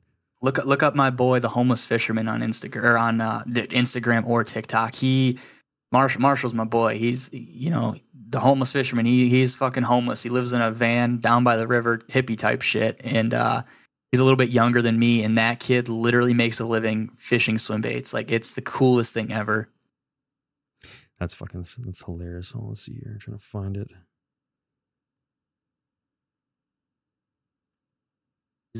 He's quite the character, man. He's fucking awesome. Oh yeah, I've seen this guy before because you've posted or shared. Stuff. Oh, this dude's got a damn. Dude, he brought his bearded dragon with him. Yeah, dude. That's Archie. He just got him a couple weeks ago. Dude, that's cool. Yeah. You shared something, or you posted something not long ago of him. Yeah, dude. Baseball prize winner. Yeah, dude. It's like that. Those are my homies online. Like, I have all these friends all across fucking everywhere. Texas, California, Massachusetts, Midwest, Minnesota. And it just, just to put it in perspective for people, like I said, I know a lot of fucking people, and I do a lot of like, quote unquote networking. Mm-hmm. And, last month, so May, I had close to 200 hours of phone calls on my phone bill. Holy shit. Maybe not that much. Maybe that was like the last 2 months. Are you exaggerating again, dude? No, I'm just kidding. Dude, no. I'm just kidding. Like it was one Saturday. The girlfriend and I woke up from a nap and my phone was ringing, so I answer it and I'm like, "Oh, I'll be right back." I was on the phone for 4 hours with this guy. My girlfriend was fucking pissed. She's like, "Why did you answer? He likes to talk." I'm like, That's me, man. It was not a scheduled phone call. Like, I thought he was just going to run something past me. Like, I had no fucking idea. Yeah, but to say, I mean, that's me to a T. As soon as you start getting me going, dude, I'm talking to you. Same here. For hours. But yeah, dude, that's awesome, man. So like, And in the scheme of that, like, have you been able to meet a lot of these guys? Like, I mean, it sounds like you have, like, which I think is really cool. Like, you've taken the step forward past me, where you've been able to actually go out and actually meet a ton of these guys that you've interacted with. Yeah, dude. So like, so imagine like the Gray Farm meetup, but imagine that on a scale where you're posting it to a page of 30,000 followers, Yeah. and you're giving a location. You're like, hey, there's going to be 60 vendors here that are selling these hard to get baits. It's going to be a good time. There's going to be a crawfish boil. And like, that's what these meetups are. And so guys come here to buy the cool baits and meet the online homies that they've been friends with for 3 years and have never met before. So, I never have a booth or anything. I just kind of walk around, and Yeah. up until when I got my haircut, I had a very signature, mullet grunge fucking 4-foot wings hanging out of my flat bill hat, wearing baggy clothes and booty shorts essentially. And Let's go. And, Yeah. and like wearing some extra tufts with, ankle high, if not higher socks. I had a very particular look that people knew. And like, dude, I'd be walking and people would stop and talk to me and grab a picture and just, talk to me for 10, 15 minutes, shake my hand, ask if I have any stuff. And it's, it's like, wow. And then you're standing there, I'm talking to somebody, talking to them for 10, 15 minutes. And, they're like, oh, good, nice talking to you, man. And you just look at them and dude, it's the most awkward thing when you're like, yeah, man, I'm gonna be real with you. Like, what's your name? And they yeah. What's your handle? And then they say it and you're like, oh, dude, yeah, the yellow lab is your profile picture on Facebook. Like, I see your shit all the time. You and I talk all the time. Like, you just have no idea. Because, like, dude, it happens all the freaking time. Yeah, I was about to say, I was just having a conversation with someone, because someone I met this past, actually a couple days ago, Francis. Okay, I know. I was thinking to myself earlier. I was like, okay, I'm gonna make sure I get it right, because I'm pretty sure it's Francis Defense, but I thought it was like Francis Defense or Francis Armory, but I think it's actually like both or something. But anyway, yeah, Francis Defense. But anyways, long story short, though, same thing. And I was like, yeah, man. I had no idea what his name was. I knew what his first name was. I thought I just pinged it as maybe it's Francis. Well, it's not. By the way, it's John. But I was like, man, I was like, hey, man, I could have swore I had your number somewhere. And he was like, yeah, I've texted you before. And so I just realized it's like one of those things where, like, we networked, we already chatted, text each other. And then I realized, like, I just never saved his name, because I was like, oh, I'll wait for the opportunity to figure out what his name is and say, it's John. And then, like, okay, I'll save it as John. And then, like, I just had the number, and then, like, go back and purge. So, meet him and, like, hey, what's up, dude? Like, you're just kind of waiting for the indicator, like, all right, come on, someone. Yeah. Someone say dude, I've got guys in my phones who have same names. So I have to put like my boy, the guy from Minnesota, Instagram. I have to put Kyle throwback. And then I have a Kyle Gracely Bates. And then I've got my buddy Jake. And then it's like Jake Rowe for Rowe Innovations. And it's just like, I got to have something. And dude, I want to get this off my chest. Fuck Apple, because the only way it shows you a two-person name is if you put it in the first name column. Why the fuck would they not put the last name on there? Like, it shows the bubble initials, but it doesn't put it on the actual thing. That's the stupidest thing ever. I hate that so much. So I had something similar like that happen, where it was like a communication error, where like two guys had somehow been like duplicated names, but I guess because it was spelled the same, and it entered it is like you said, like you were just saying, like as the same like contact. And so, like, I messaged one guy, and I was like, hey, man, just checking in. I can't remember what it was about specifically. And then I got a message back, and the guy's like, what are you talking about? Yeah. And I'm like, what the hell? And I was like, I look back, and I'm like looking through the messages, because like it's like correlation where the guy has like corresponded with what I'm saying. I'm like, what are you talking about? And like I screenshot, I'm like, we were just talking about it like 2 weeks ago, dude. And then then all of a sudden I get a message from somebody else, and it's like, okay, hold the hell. Hold on, what's going on here? But yeah, I know exactly what you're talking about, like in reference to like things just like Apple discombobulating. Well, you just when does like what iOS 17 comes out sometime soon. So I'm sure. Yeah, dude, I'm gonna put the old person mode on my phone. Old person, dude. Apple is the old person mode, dude. That's what Apple is. But yeah, no, I'm just joking with you. So yeah, dude, well, I don't know. It's interesting. Yeah, but that's awesome, man. So like, and it's funny because I've actually been bragging about you this past week specifically, and I've talked about you before to other people as well. But just in terms of kind of just seeing what you've done, and you do like a really good job on a lot of your stuff, especially like the magazines I think are really cool. And I'll ask you a couple of questions because I know it's getting a little bit late, and then I know you got to work tomorrow too, so I don't want to keep you up too late. Oh, you're good, man. But yeah, the magazines are such a cool aspect, and just seeing things that you're doing. And I think you've done a really good job, especially for someone who still does this. I mean, you're doing it full time, but in the outlook we're working those red eye hours. Exactly. Man. Like you're working it full time, but you're taking the part time. It's a part time gig, but it's full time job. So it's really cool to see that because it's in a way it's just reminiscent, but at the same time it's just dude, I just feel like you've just done such a great job on it, man. And you're super young too, man. You're super young. It's like kind of like the sky's the limit because like you were saying earlier, like kind of don't know what you could do. You definitely should change the name. I agree with the Scales and Tail Media for sure, 100%. Just because you just make it its own thing. Like you don't have to make it a podcast. And dude, I'm the same way. I've thought about the same thing. It's like one of those things like, okay, I'm gonna do this, because I want to be able to make this where it's not just a podcast, whether I do like just media in general or like YouTube or whatever, or events and stuff like that, and then everything else could be something else. But yeah, I totally agree. But dude, it's so awesome, man. I don't know. It's just always funny. First, it's always enjoyed chatting with you too, because you're just naturally a pretty funny dude. But it's also kind of cool that we don't really have that many. We don't come from the same background in terms overlapping. Of yeah. I mean, it does an aspect of like podcast and then like type of niche stuff, but like we've been able to really chat and kind of have a good friendship, even though we're kind of in different areas. But it's it's been really cool to see that, and it's kind of also cool to see the similarities too, the parallels. So, but yeah,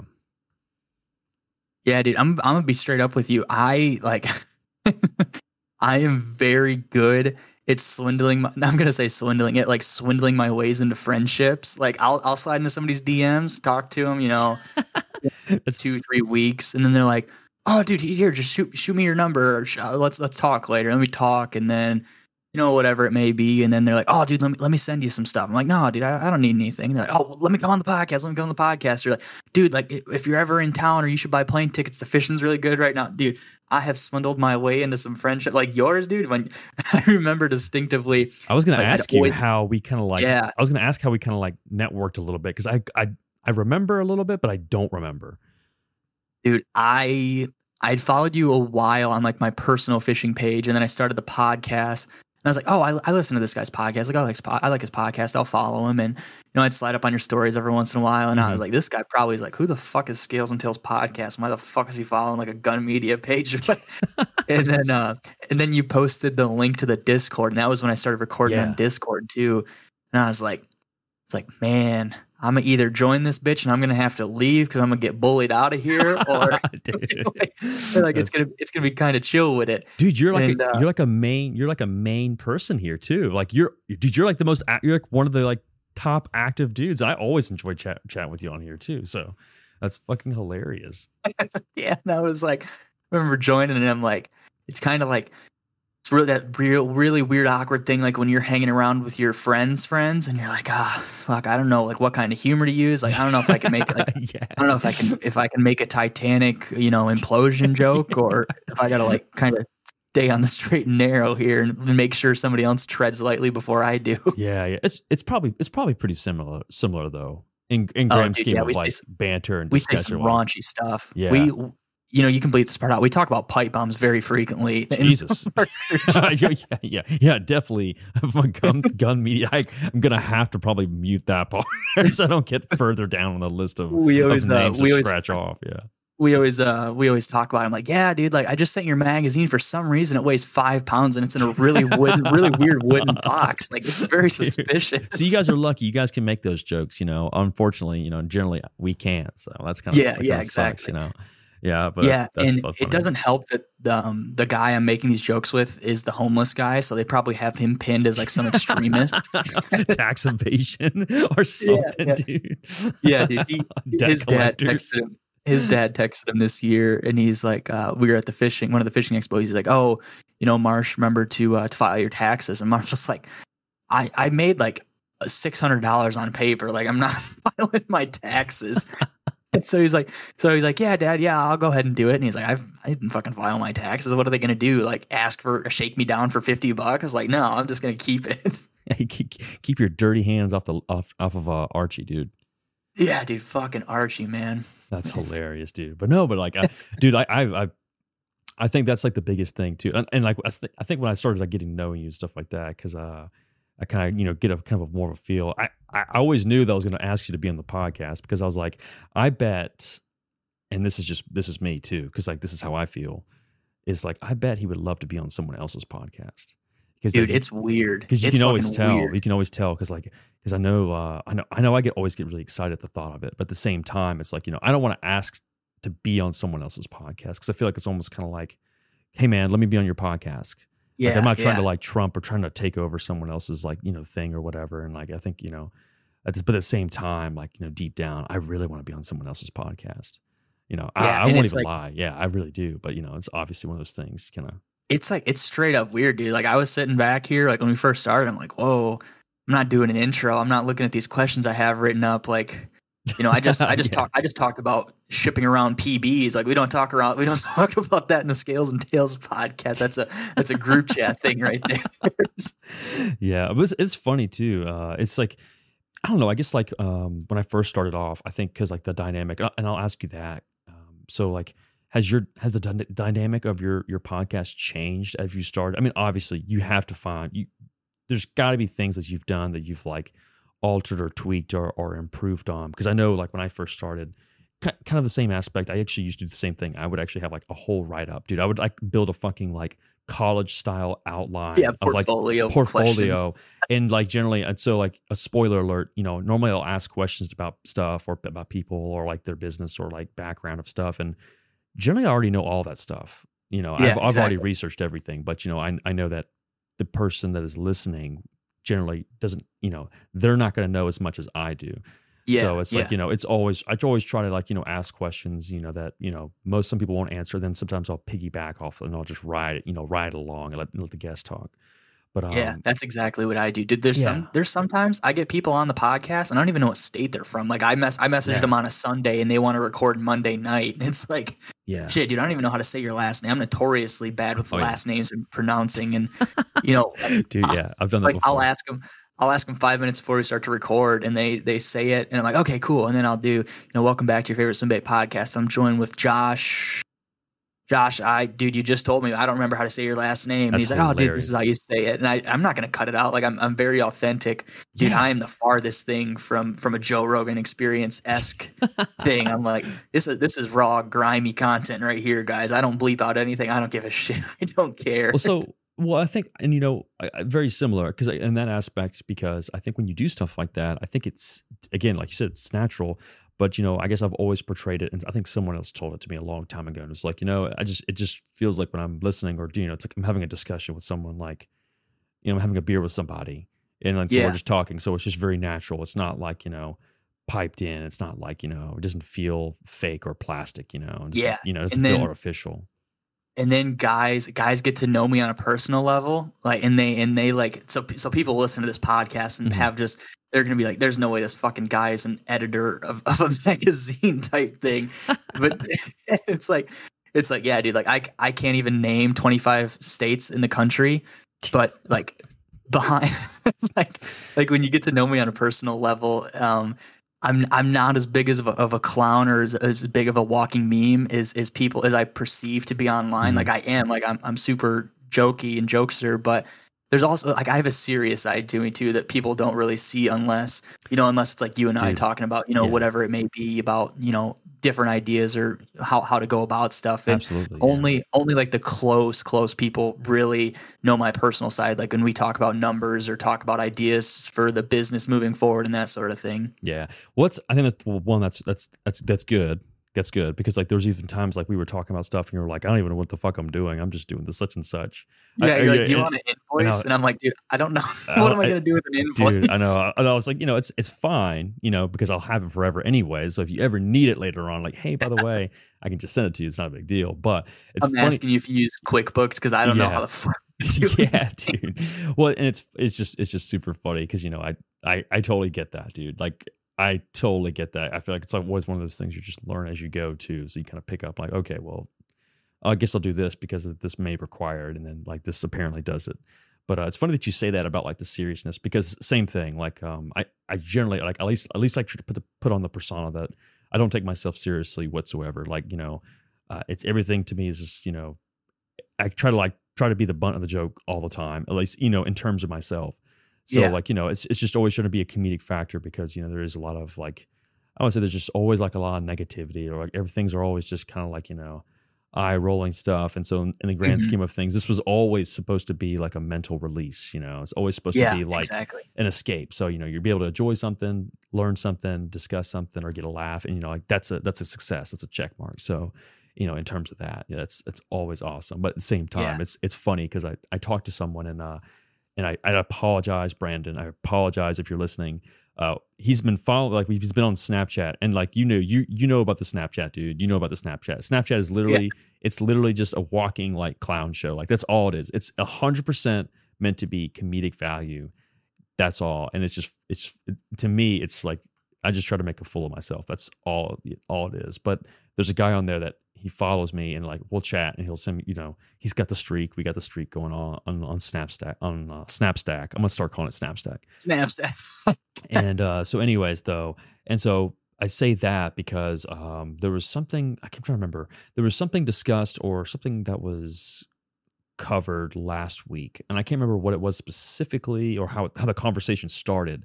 But so I started talking to this random guy, and basically it was like outlooks on life, and like visuals, and like ways of life, and how to comprehend or deal with things. And dude, I guess like I kind of like blew him away. Like I guess he wasn't expecting that, and he was like, he just kind of came off with the outlook of like, oh wow, like have you had like some like life experiences or things that you've gone through to make you have like this outlook specifically, or done something? And I was like, no, not really, man. I said it's like normally like moments in my life that I have kind of like that eureka moment of like clarity. Yeah. And when I say clarity, I mean like, like I would say maturity is a better word instead of clarity.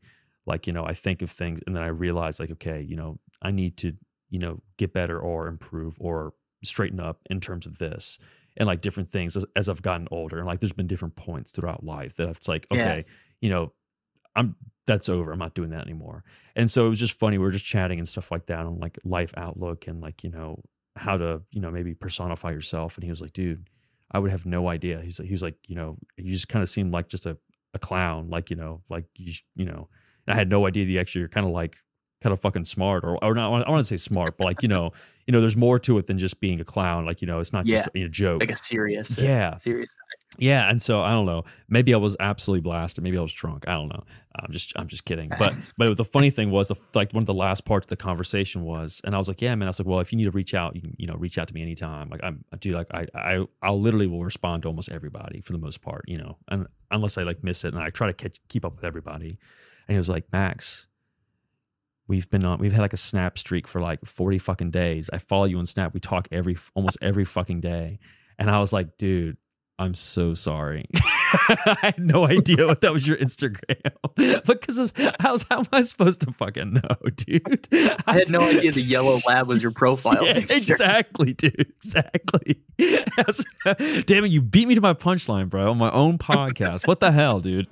But yeah, so funny enough. But yeah, but super relatable. It was just kind of funny. Dude, I felt super bad, but he was laughing. So I think we're cool. But super funny. But yeah, man, it's like I don't know. That's moments like that are really cool. And then also, being able to entertain, that's what this is. It's entertainment, and so being able to provide, I think, is important. I think it's the same for you. And it's really funny because, like I said, people always perceive me to be very, very jokester, very ha ha he he type guy. And then every once in a while I'll talk about like, oh yeah, I was a corrections officer for 2 years. Yeah, I forget about that all the time. I totally forgot about that too. So that's crazy. Maybe we'll do that for another one, because I know it's getting late and we're pushing to 2 hours. So we could continue talking. I feel like I feel bad because I feel like we talked about these crazy fucking baits for so long, and like it took up time, and I really wanted to focus more on you. But so before we do that though, I do want to say, like, first of all, so you have multiple outlets, multiple social media outlets and stuff like that. Instagram, TikTok, which again, I can't say how jealous I am of TikTok, where you did a really good job of getting on that platform, regardless if it was with Scales and Tails first. Yeah. Doesn't matter. Like that's the platform. People can hate it, you can dislike it, but you better learn how to use it whether you like it or not, because that is definitely a media outlet for stuff for everybody. But yeah, you can cringe at it, but it's free advertisement, dude. It's free real estate. It's free real estate. It's different. Like, it's totally different. I still am kind of like trying to figure it out a little bit more. Like I just need to like take a whole weekend and just like really like buckle down and read up on like how it operates and stuff like that. But still. But I mean, and you have the media, the magazine. But the magazine to me is like, dude, I was super jealous of that. I won't even lie. I was super jealous of that because I've been wanting to do a magazine for so long, and I've had like project plans, and like I knew exactly what I was like wanting to do idea wise, and then like seeing you have dude, I was super jealous. I asked you a bunch of questions about like how you got it made. Yeah, jealous in a good way though. I can just imagine when we were playing Call of Duty and you're asking me these questions, and I'm like, oh yeah, like I don't know, it's just some random print shop. Max is like, how the fuck is this kid making a magazine right now? He doesn't know the logistics. I guess. Well, yeah, and I'll be honest, like I'm like over the top sometimes, and sometimes it's like the death of me, right? Because like I'm too over the top. Like I just I just have to know every little bit of detail, and it's not because I'm like over controlling. I just want to know every aspect of it because I feel like, okay, if I get it done, I want to get it done right, and or like I want to know everything. And someone could tell me all the answers that I need to know, and then I'll still think, okay, well, but maybe they don't know everything, so I'm gonna go still do all the fucking research and just to find out that they were telling me everything I needed to know anyways. But yeah, super cool, dude. And like I've got the first one, and again, I think you gifted the first one. I bought the second one. I don't think I'm on the first batch though, because like you told me, and I was like, oh, okay, I'll make a reminder, and then went to work all day, and then I like saw something, I was like, shit, let me buy this before. Gone. Yeah, no, I got one in like 2 minutes. I mean, I mean, in like that first 50, those things are fucking gone. Yeah. Oh yeah. I mean, like it is what it is, but I got one, so like that's all that matters to me. So, but yeah, I'm super excited to see the difference because you did change it. So before we do, dude, I'm sorry, we'll push it. Dude, I really don't care. Like it's only 11, dude. I know, my eyes are still, dude. No, I know. It's like there's a point where it's like, who's gonna listen to a 3-hour fucking podcast about fishing? Well, dude, this isn't about fishing though. This is about you, dude. This is about dudes buying $250 to $1,800 swim baits. So in terms of the first question, what prompted you to get to to start doing the magazines? Like what made you want to do the magazines? Dude, I listened to this documentary about some guy named Hugh Hefner. If you guys have ever heard of this guy.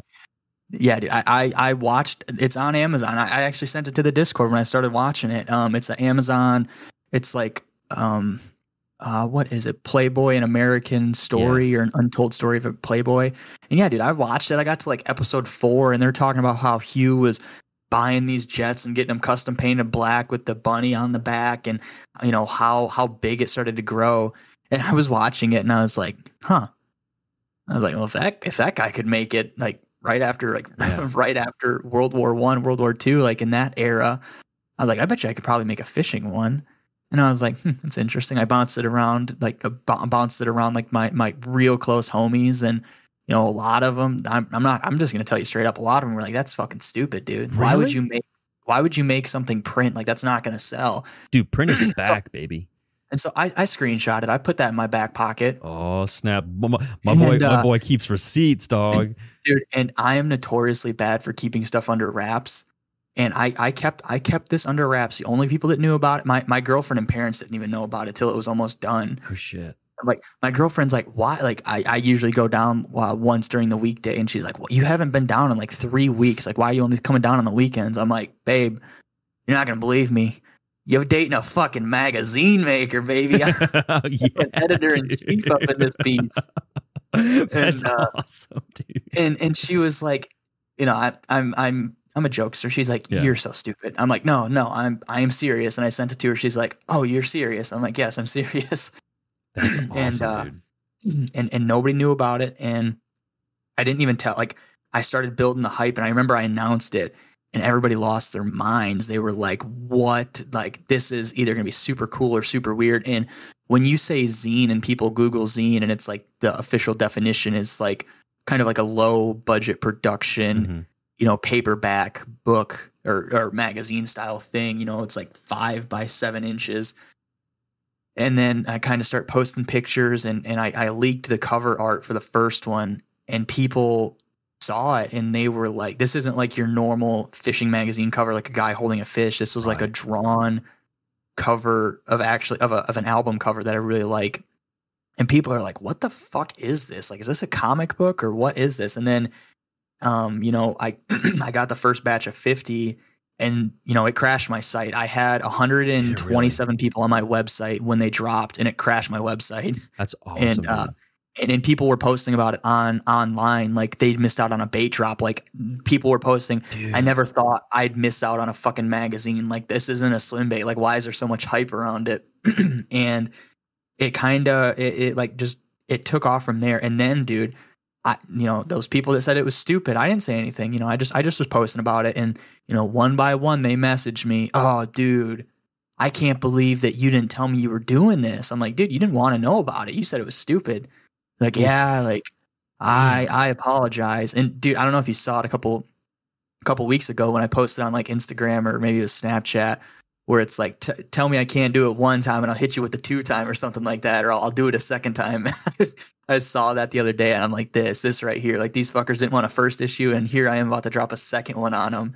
And it was people got them, and I think they were like shocked that they're $25. That's kind of a lot for a magazine, and guys didn't really perceive it that way because they're dropping all this money on baits, and so they get these magazines and they realize, they're like, whoa, like this is legit. Like this is not hardcover. It's a 110-pound page cover. It's matte finished. There's actual articles written by other people. There's pictures in here. There's all these things.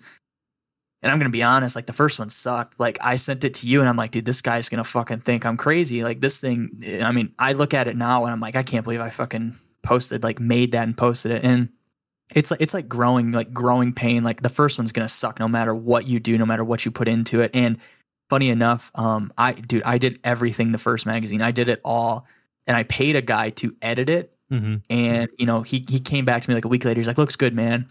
And I sent it off and I got it back and I started looking through it and I'm like, dude, what the fuck? And he's like, oh, I thought you only wanted me to look through the first article, and there's like 7 other articles.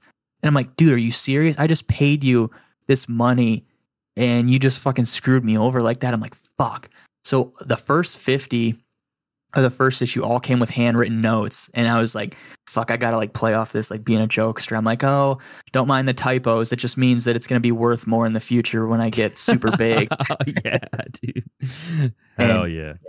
And then the second one is just absolutely, it's almost double the size, and there's just a lot more stuff. It's very well put together. I had a really good friend help me, go through it. It's a second pair of eyes, and he was blown away. I sent you the screenshot of that conversation. Mm-hmm. He's like, the amount, like he's like, I know you put in a lot of work to both of them and probably more into the first one, but he's like, the quality of the work is absolutely ridiculous. So you blew the first one out of the water.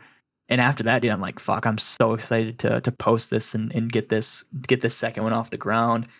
Yeah. And it's been a lot of fun. And shout out Hugh Hefner up in heaven. I'm gonna pour one out for him after this podcast for getting me on the straight and narrow with the magazine idea. Yeah, absolutely, dude. I'm really excited to see. I think that was the biggest thing, is like I'm curious to see the difference in comparison between the first magazine and the second one. And like even then, like I have my to describe it, so like I have my upstairs room, which is like my office area, and it's kind of like my little local hangout. So like whenever someone comes over or whatever, or visits, or my brother comes and crashes and stuff like that, or him and his buddies come over, everyone comes upstairs and hangs out, the TV and stuff. But I have the magazine out, so it's on the side right next to the couch and stuff, so it's right on the top. And and so my brother saw it, and he's like, oh, what is this? And I was like, oh, this is a buddy's magazine he made. I was like, dude, isn't that fucking cool? I was like, I've been wanting to do a magazine. This fucker made a fucking magazine. And I was like, but check it out. I was like, but in all seriousness, so it's really, really cool. So I was like, check it out. He's gonna be doing like more releases and stuff like that. So I'll try and get all of them. So I was like, but yeah, check it out. And he was like, yeah, this is pretty dope. So like, just even him, and he's like, in college, so he's younger than both of us. But like he's like, just him just taking a peek at it, obviously it piques interest. So same thing.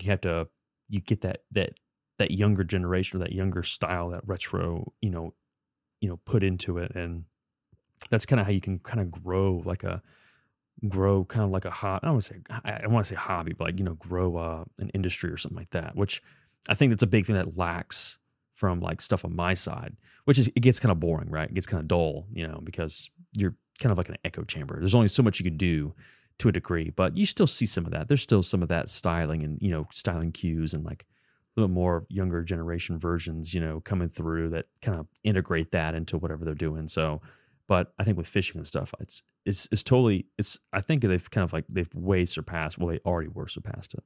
They do a much better job of it. And it's funny you talk about the generational thing, because the vision statement in the first one, I'll just kind of say it. It's attempting to replicate the feel and style of the 1970s and 90s men's style magazines while drawing inspiration from some of the best to do it. Stag, Esquire, and the most well-known Playboy. Aimed at becoming a swim bait lifestyle brand rooted in the core values of preservation, innovation, passion, craftsmanship, and eye-pleasing style. Being able to bring forward new ideas, passion for the industry, and show eyes to high-quality work is what I strive for, using this physical publication as a delivery vehicle for my ideas, excuse me, to you as a consumer, something to leave on your coffee table or man cave desk that anyone can pick up and become instantly immersed in our niche hobbyist group. All in all, a true aesthetically pleasing product that you can learn from, as well as use as a showpiece. So you saying that, I'm like, okay, dude, that's exactly what I wanted. Like, just it to be out there as a living room table or a coffee table book, and somebody can pick it up and be like, dude, I had no idea that fucking guys are paying $800 for a bait type thing. Yeah. Well, I'm gonna tell you, man, it is really cool. It's very impressive. You should definitely be proud of that. And even then, how can you sit here and say that you're kind of a jokester and you have a fucking intro like that on your damn magazine? That's like the best of the best right there. That was super solid, dude. Damn. Dude, I just want to say shout out ChatGPT. No, ChatGPT helps me. I write a lot of my stuff, and then I hit up ChatGPT, and I'm like, yo, dude, here's the prompt. Edit it like you're No, dude, it's literally it. I'll tell you the prompt. It's edit it like a college or an English comp professor. Please replace any punctuation. I take everything I said back, dude. Punctuation, grammar. So I have, dude, I'll send it like 4 paragraphs of just absolute raw. I'm the type of guy when I write. It's a beautiful piece of work. When I write, dude. No, told me afterwards. No, dude, like when I write, like I just spew out ideas, and I'm very hard at refining my work. And so I'm like, everybody's like, oh, fuck AI, this AI. Dude, AI, don't be talking shit on my boy AI over here.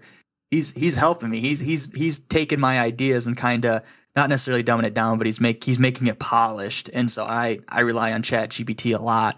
And like I'll write something and I'll put it in there, and then it'll send it back to me, and I'm like, this is fucking stupid. Like my version was way better. And so I'll just stick with it. But yeah, I rely on that to like that for spelling and punctuation and stuff, because I just lack that ideology at all. So that's really what I rely it on. And then if it starts filling it in with super cheesy words, I tell it to cut that shit out and spit it back out with the normal words. That's hilarious. So, but yeah, dude, I was about to say, like, damn, dude, that was like beautiful. I think I was about to fucking start crying a second ago, like hearing that. I was like, damn, dude, that's legit, dude. And those are all original ideas. They were just polished up a little bit. Yeah. Okay. But yeah, no, I can kind of resonate with that. I'll be honest, like there's times like I'll type something up fully and stuff like that. Like I just remember that I need to send an email to somebody that told me I was going to email me yesterday. And then same thing, like I'll type a whole thing up.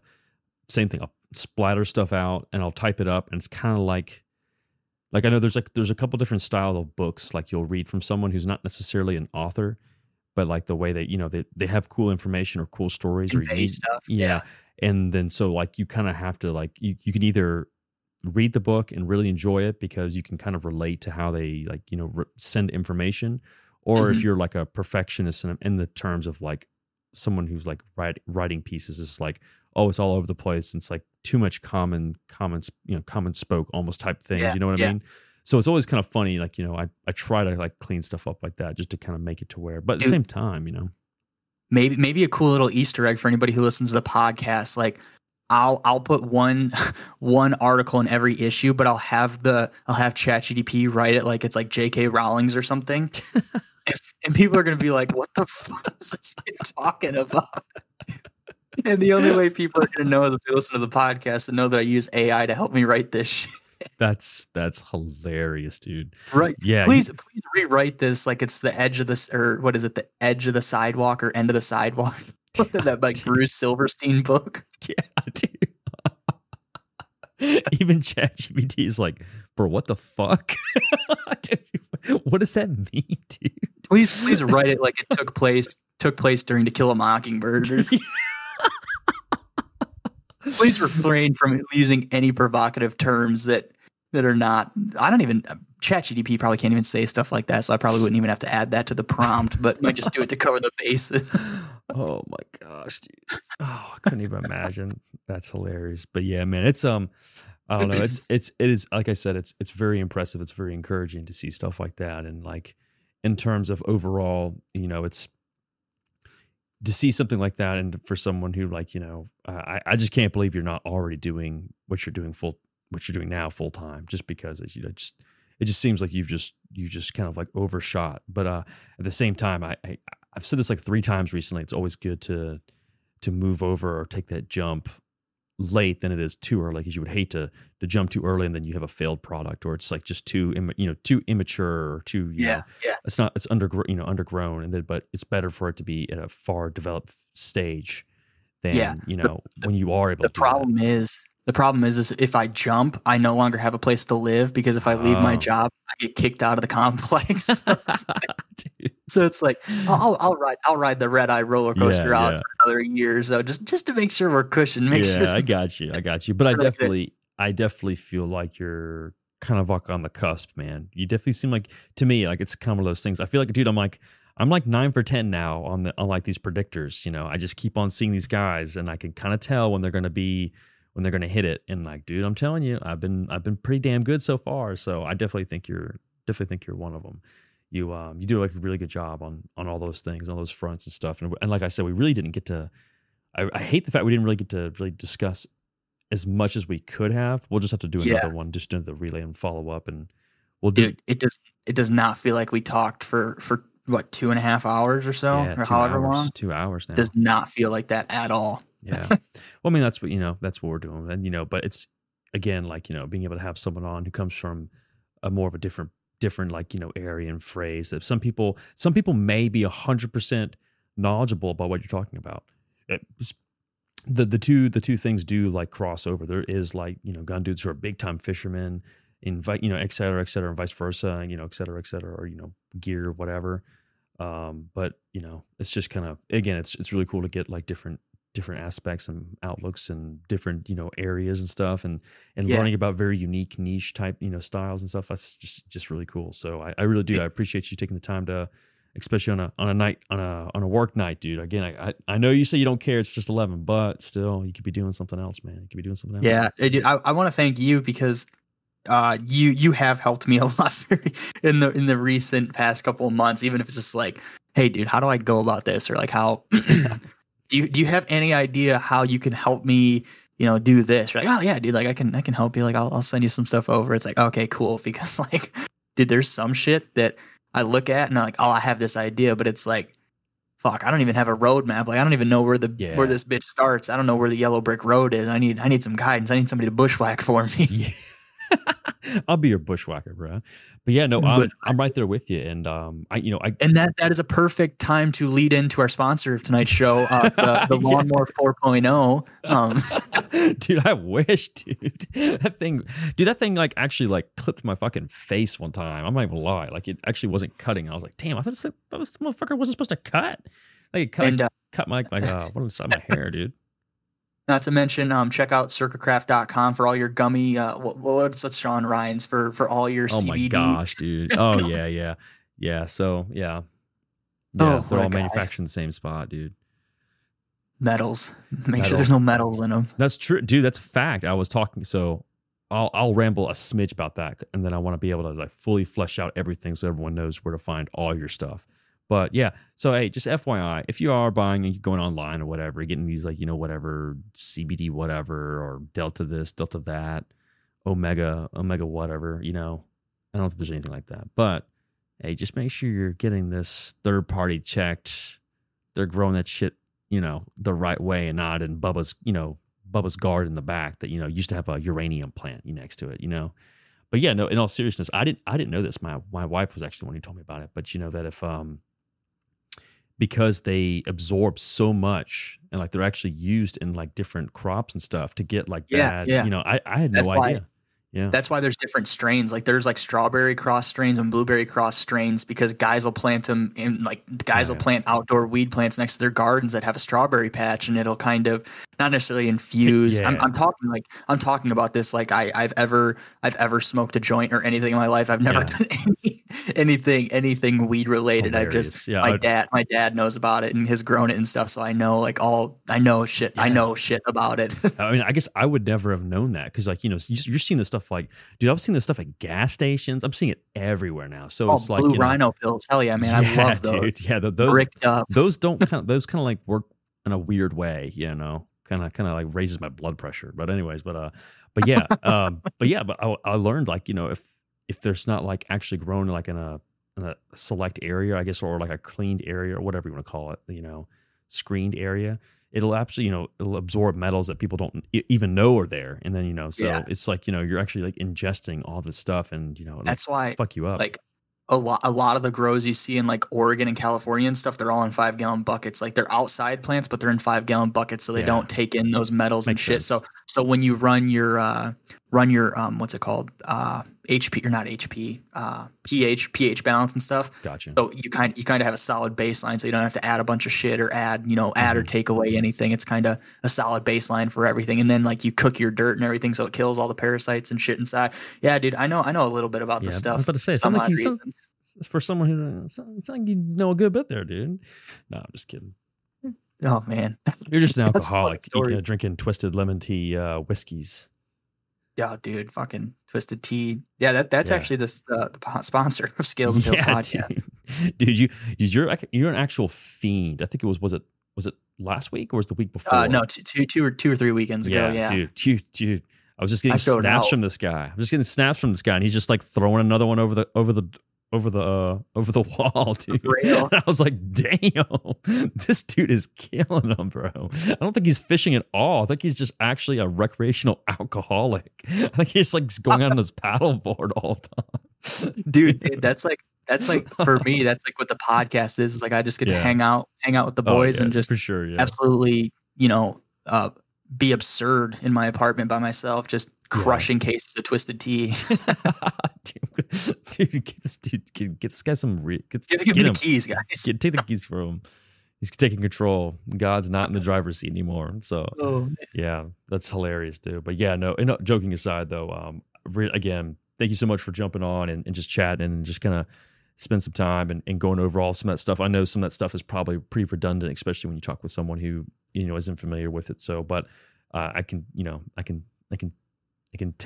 sense all the enthusiasm in it. So it's really cool to hear someone passionate about something, especially with some really cool projects, because you can't be passionate. You have to be passionate about making something and doing something like making a magazine, especially hiding it from everybody, which is impossible for me to do. I'm polar opposite, dude. I'm the polar opposite, dude. I'd get like a weekend and I'd be like, oh, not to brag, but I guess what I did today. I would slip for sure, dude. So I was clocking myself and I hit like 70 hours one night. And I was like, oh my gosh. I'm like, I have 70 hours into this fucker and like 4 people know about it. Like, I really hope this is a good idea. Like, I hope I didn't gauge interest at all. I'm just saying, fuck it, we ball type thing. Hell yeah, dude. Hell yeah. So again, thank you again. And dude, awesome. And I will definitely have back on and we'll get you back on after the magazine 2 until I get a hold of the magazine 2, and then we can. Hell yeah, man! We'll read it up and we'll chat about it and see all the cool things, differences, and then we can continue more about Scales and Tales and what you got going on in the future. Hell yeah, dude! All right, well, thanks, man. So first of all, before I do let you go, your website, your Instagram, your handles. Let's make sure we get all that stuff knock geez. down. I got you, dude. Instagram, Scales and Tails _pod. The website, just, if there's not magazines on it, there's like some stickers and stuff. A lot of the Swimbait guys like stickers. So it's just sntpod.com. And then that's fucking about everything. In the actual podcast, if you're slightly intrigued for whatever reason it may be, it's just Scales and Tails on Instagram or on Spotify, Apple, everywhere you can find Max's podcast, essentially, and it'll just be black circle with two hands holding a bass, little cartoon drawn bass, and that's what that is. Probably when you guys, I don't know when you'll hear this, but it'll probably be close to episode 100, and all will be rolling, man. Our third magazine's already starting to get worked on, so dude, so excited, hyped.